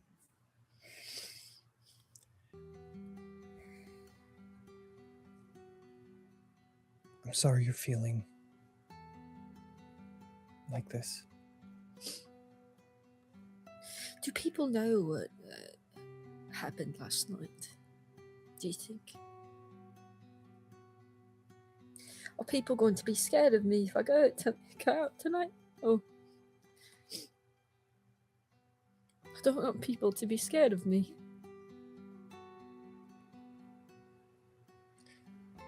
I don't know.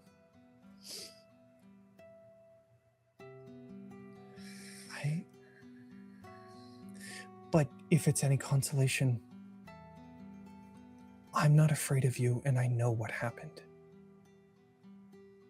So maybe the others will. Maybe the others will understand, and they won't be afraid of you.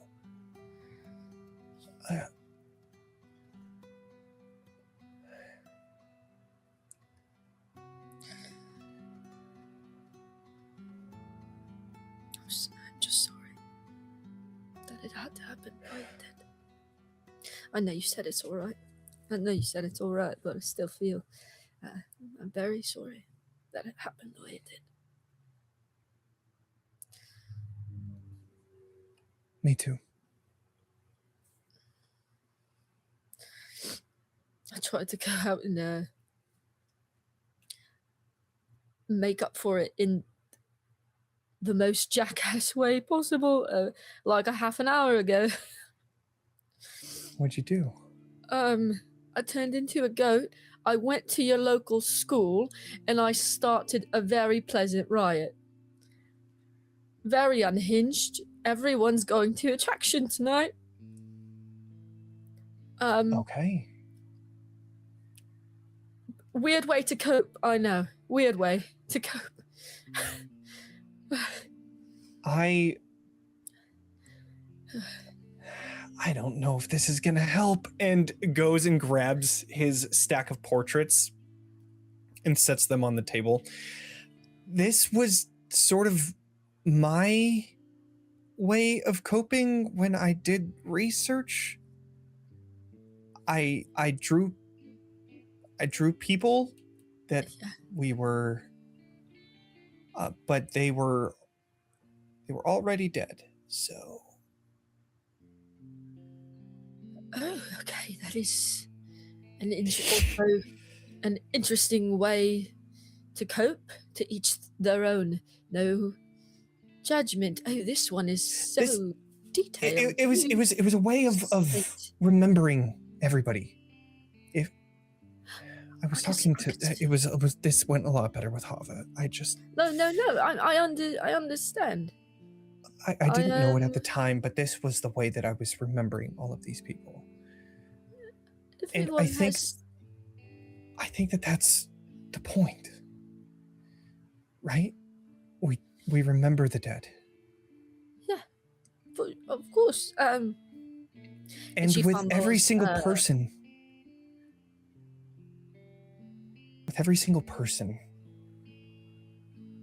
there were mistakes that we made that we learned from.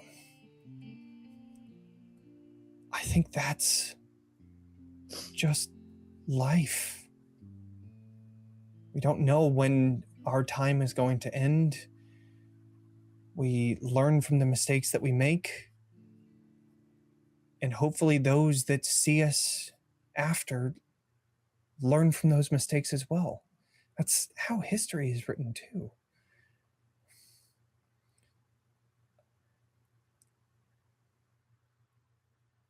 Hart has unintentionally shaken Crew. She was just about to reach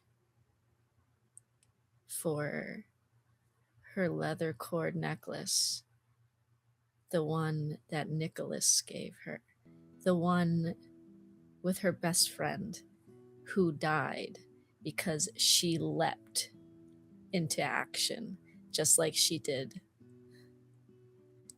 with Hart's people the night previous.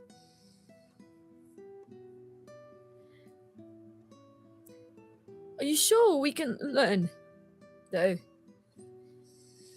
You don't just think it's patterns repeating themselves. I mean,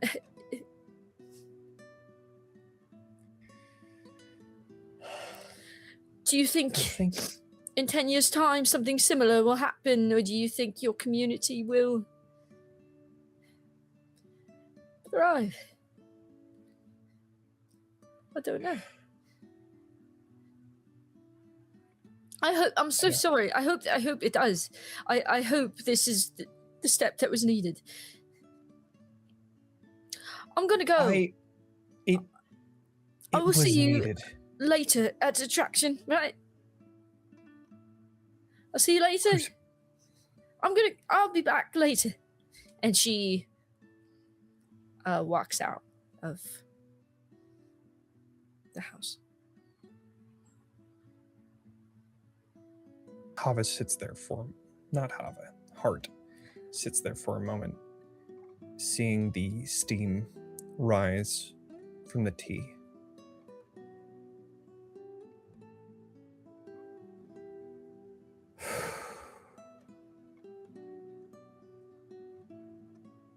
And just silently gets up and goes back to the kitchen to finish the dishes.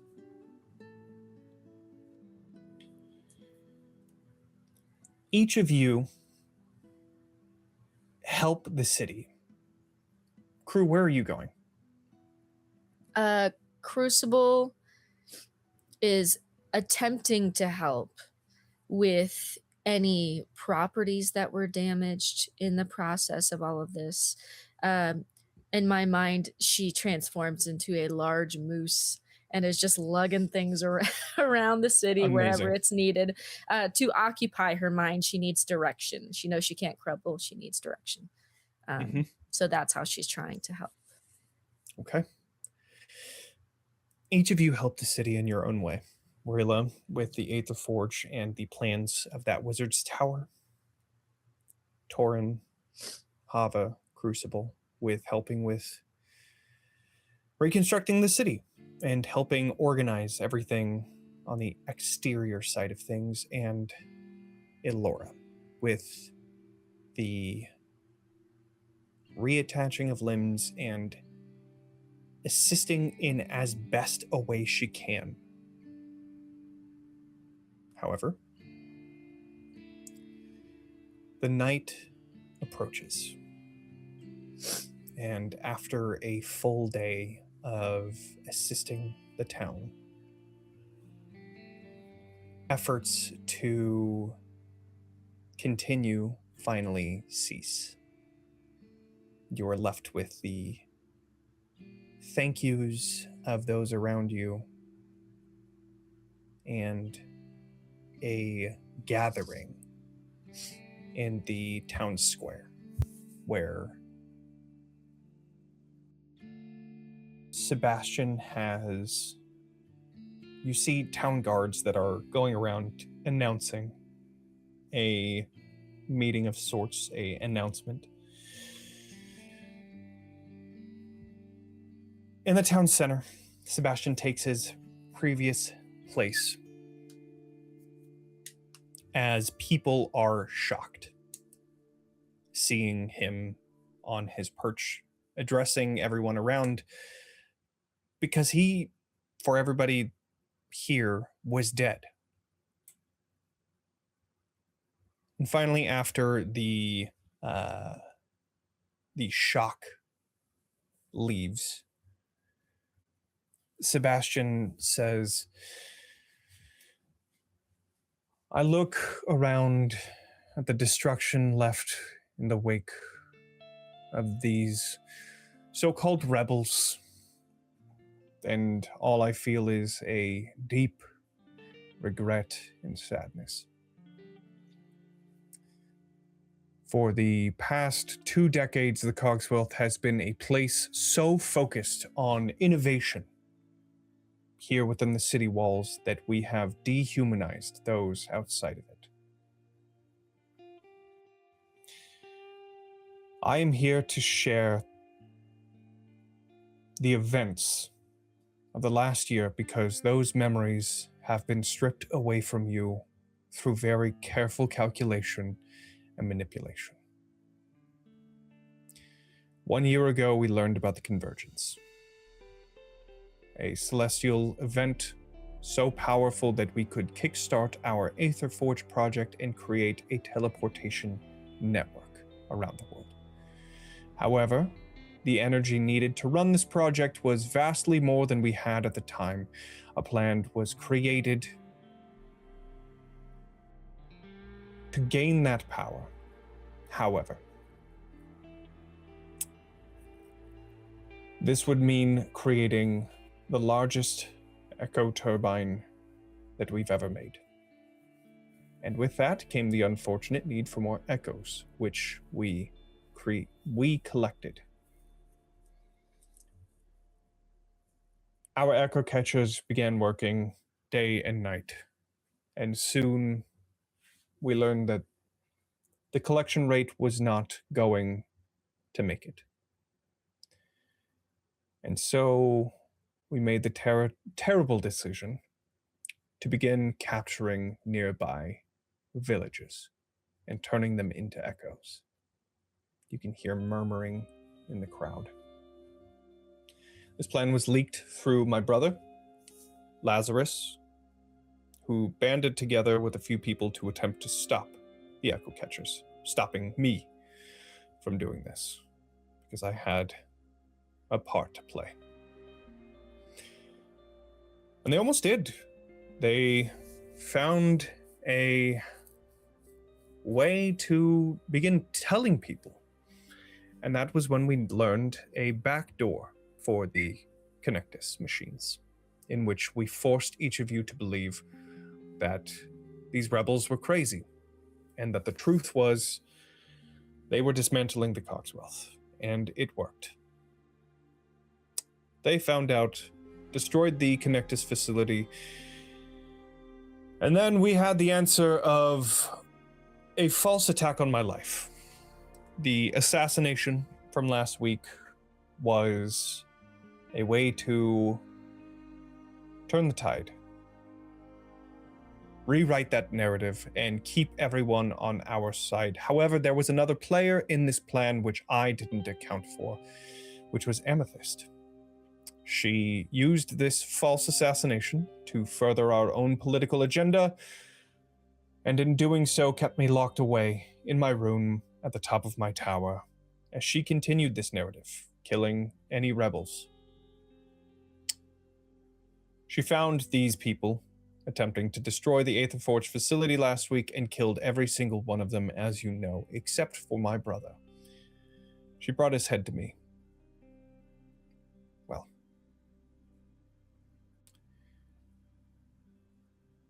as you may know,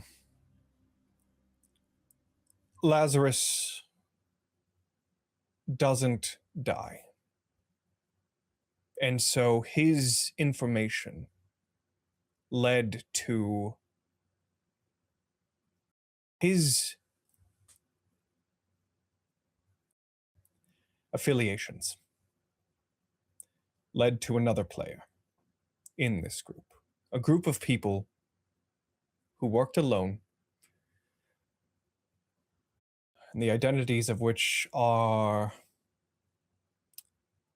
potentially difficult to keep a mystery. But with all of that, Amethyst is dead, Tak is dead, and I am only here telling you the truth of the heroic actions of, as you all show yourselves, this group of heroes. I want to announce here and now that these steps are a step forward, and no retaliation shall come to any of these heroes. As for the future of the Cogswealth, I will be turning myself over to the authorities to pay for the crimes that I've committed.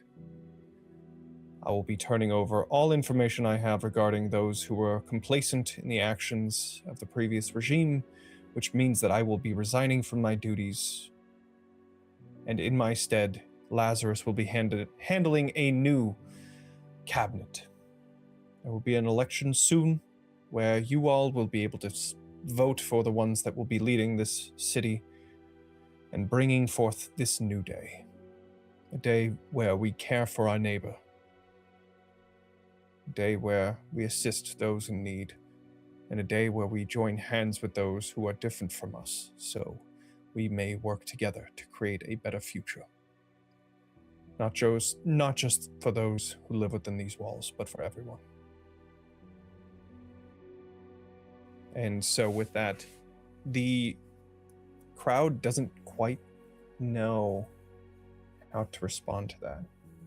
As he leaves his perch, a lot of them are just talking in hushed tones, leaving this town square in a state of shock.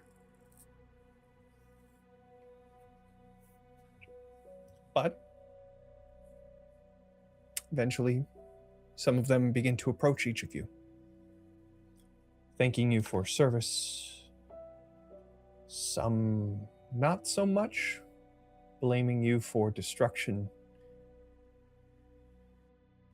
But in the end, this group disperses, little by little, until you finally see a small group of people leaving towards attraction.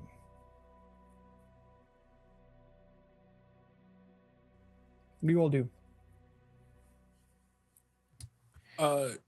Jonny, I have a quick question. Would Mhm. people end up, would this be a moment that Roila would find out that some of the guards were killed on the wall, even though he made the time explosive for them?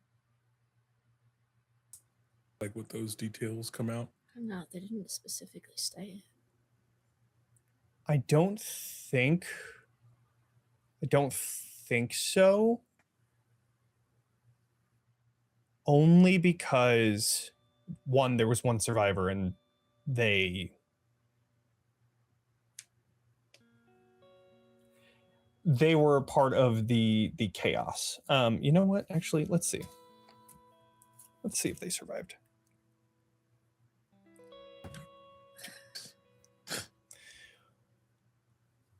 Yes, Jonny. Add to my pain. Okay. That was a good roll. I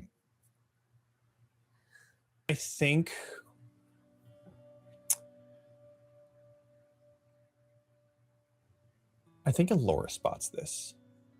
The guard that was left over is just mean mugging the entire time, just staring at your group. Not at Sebastian during the entire thing, just at your group. And that is the guard that survived the explosion.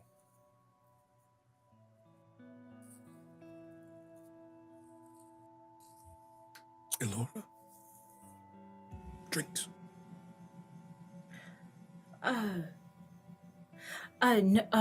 I forgot. I left. I'll catch up. I left something in the infirmary. I'll catch up. Also, I want to change. I'd rather look nicer. Got it. I'll be there soon.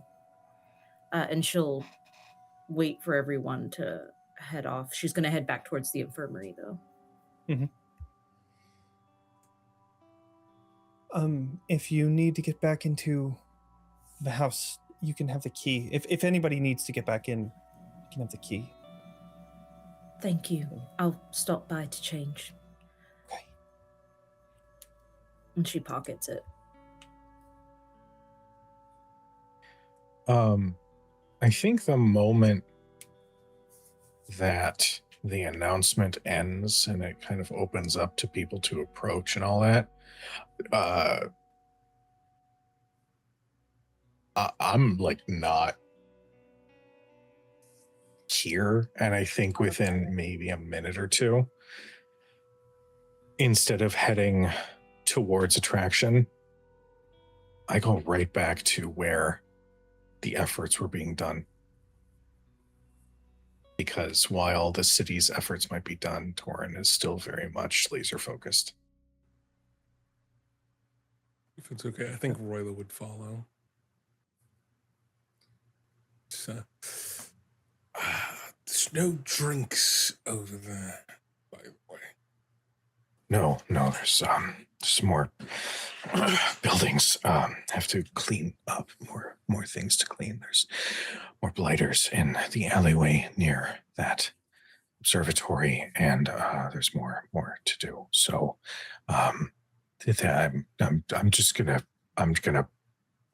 do this, and I'll What is this?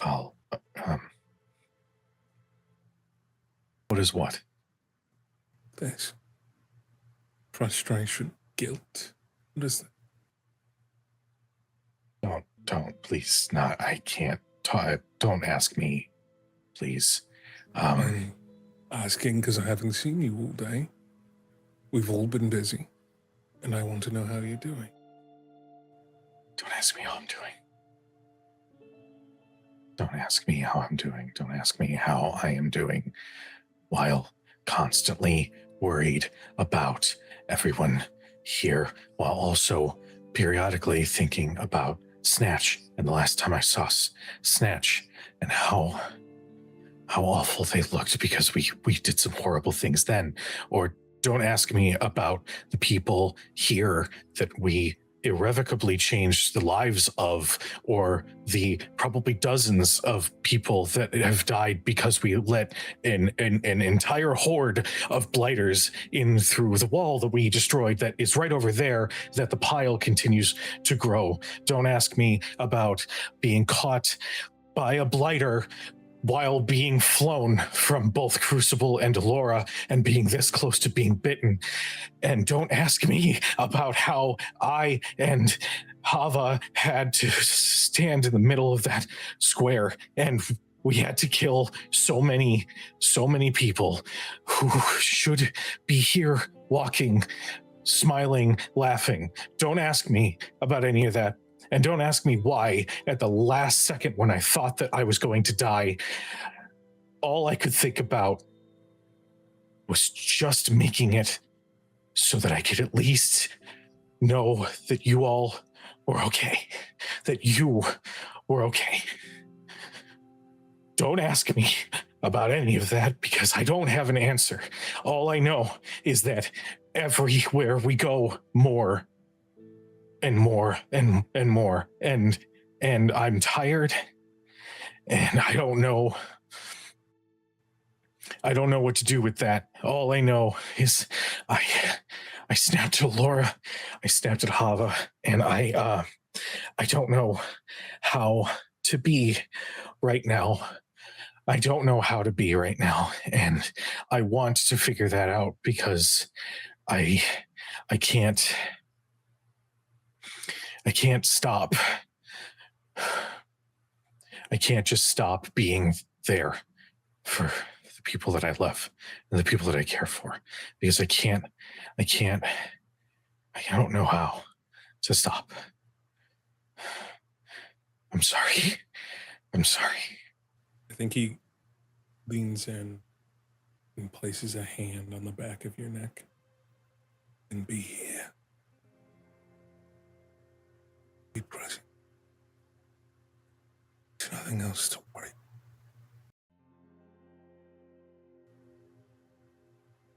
We're safe. And we're trying. And that's all that we can do. Let's try to pick up the pieces.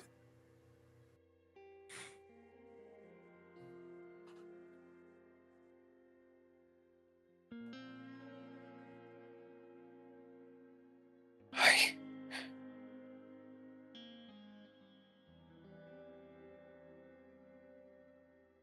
don't want to lose any of you, and I feel like we came far too close with this,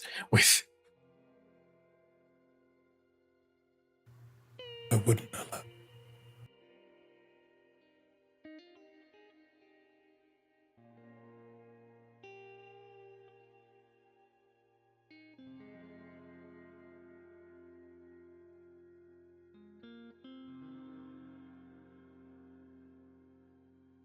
explain to me why you were my last thought before I was saved.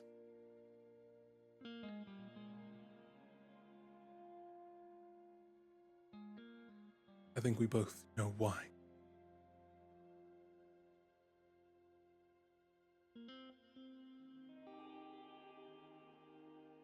If you may, I think Roila would lean in for a kiss.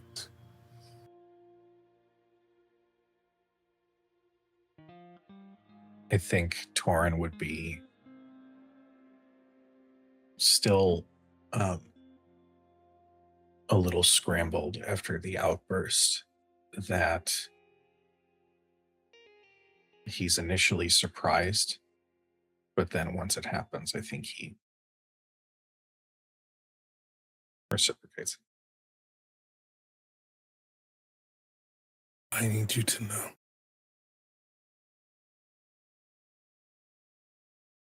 I will protect you. And you will protect me.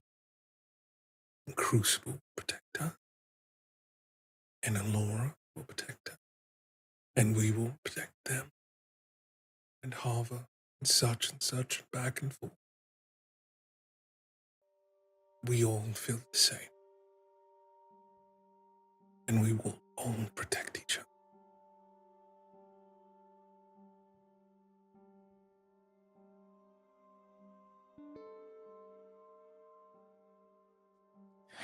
This, you can't hold on to this. You can't carry these burdens alone.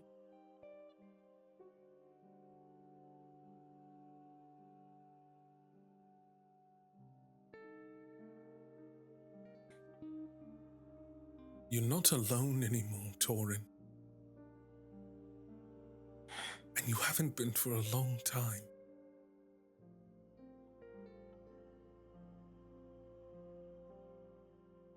I think he crumbles into Roila's arms.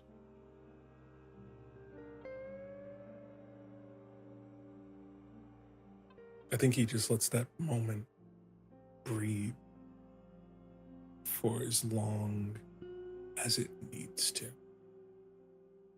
And just consoles and doesn't speak and just is just present with Torin. Just like this lighthouse in a raging sea of emotions.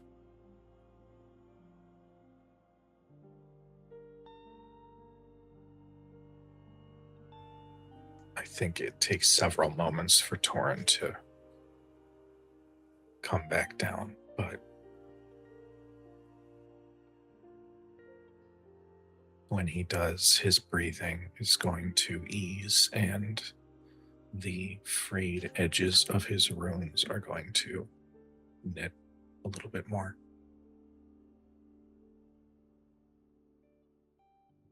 And he'll pull back. Yeah.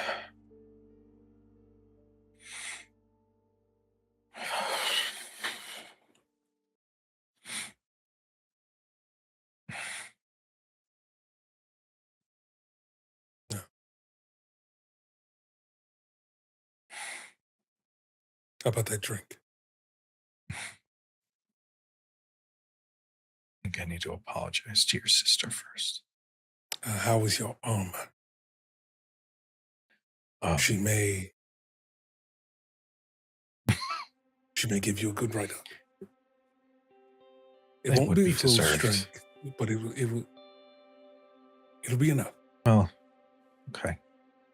I don't know, my reflexes have sort of shifted very hard lately, so it might be difficult to try to not move out of the way, but I think I can let that one happen. Can we revisit one small thing just for 2 seconds? Yes. And I kiss him again. Come back. Okay.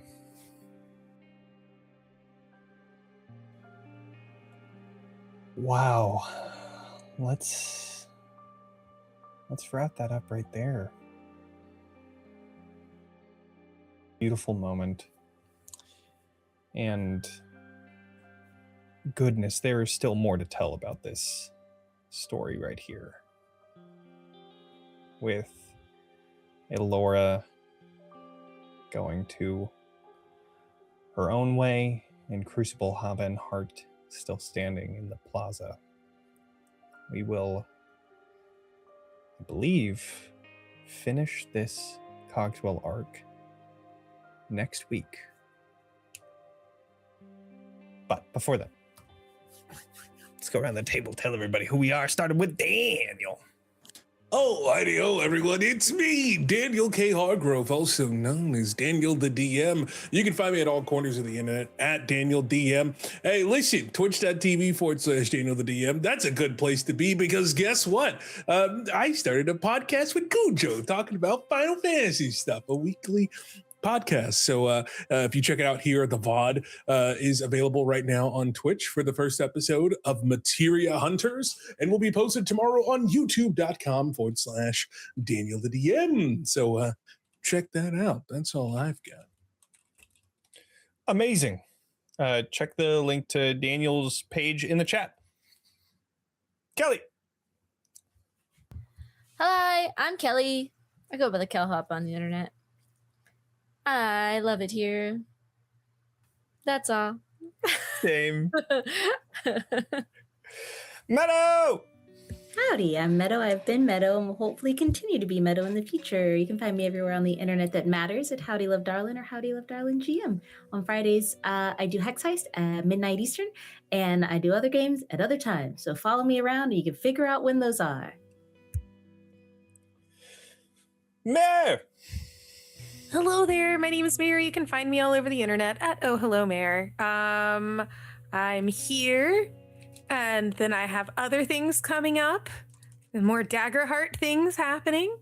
And yeah, I love it here. I got too many feelings today. I hope you guys did too. And just thank you for everyone who's been out here. You guys are a lot of fun to have in the chat and a lot of fun to have in the comments, and it just really warms our heart to kind of see everybody come together for this, helping, decide the colors of the wizard tower and come up with names for everybody on here. So we can't do this without you guys. So thank you so much for being here. We love you too. But yeah, I'm Mare. Seriously. Go away. Ha! Ha! Kujo. Hi. Sorry, Mayor's sign off of love you. Go away. Hi everybody. Oh boy, lots of emotions and things tonight, but truly to echo what everybody's already said, thank you guys so much for watching. This game means so much to us, and to all of you watching live, and to you lovelies on YouTube, we see you and we appreciate you. You can find me all over the place as either Kujo Plays Games, or you can follow Crit Hit Chronicles for more TTRPG content. We have some shows going throughout the week. Tomorrow you can catch us for another episode of Sagas of Anima, our collaboratively built setting for Daggerheart, as our party ventures northward towards the Frozen Few. Thursday we are off. Friday, catch us for Shadows over Baldur's Gate, our spiritual sequel D&D campaign to Baldur's Gate 3. And if you're a fan of dark modern fantasy and like shows like Supernatural or Buffy, you can listen to The Road to Hell, a Hunter the Reckoning podcast by Messy Crit Productions. We actually just wrapped our first season last week, and I'm still getting messages about the finale. It's great. But go follow the socials because we're going to have some more show announcements coming soon. This year is just getting started. So I'm going to pass it along. I believe everybody hit their things. I think so. Right? Jonny. Hey. What's up, everybody? I'm Jonny. I'm the GM here. There was a question in chat about campaign frame. I do have a campaign frame. It's not like pretty, but it's there. It's if you want to check it out, I have a link. I'll have a link in the description, I guess, is the best way to do that. But we have a Discord. A lot of people are in the Discord talking about Bitten. So if you want to check out Talking XP Discord, that link is in the description for sure. And then also we have a Bitten channel, and I pinned the link to the campaign frame there as well. But anyways, that's a roundabout thing to say. Hey, join the Discord. Talk about Bitten there. If you want to learn how to play Daggerheart, I have it on my YouTube channel. If you're watching this episode and you weren't here for the live stream, you're probably on the YouTube channel. Hey, you made it. You can find them right here. Nailed it. That's it. That's it. Oh, I'll be at Gen Con. If y'all are at Gen Con, come say hi. 2 weeks. 2. What the fuck? What the fuck? how are we in the middle of July? What the fuck is this bullshit? I know. What's the Anywho. deal with God? You know. Anyways, let's do a raid. All right. We are going Let's to go raid, Happy Jack's RPG. Looks like we're also playing some tabletop RPGs. So let's do that. But to everybody in chat, whether you are live with us or on YouTube, we love you. We appreciate you. Please be nice to each other. We'll see you guys next time. Good night, everybody. Good night, everyone.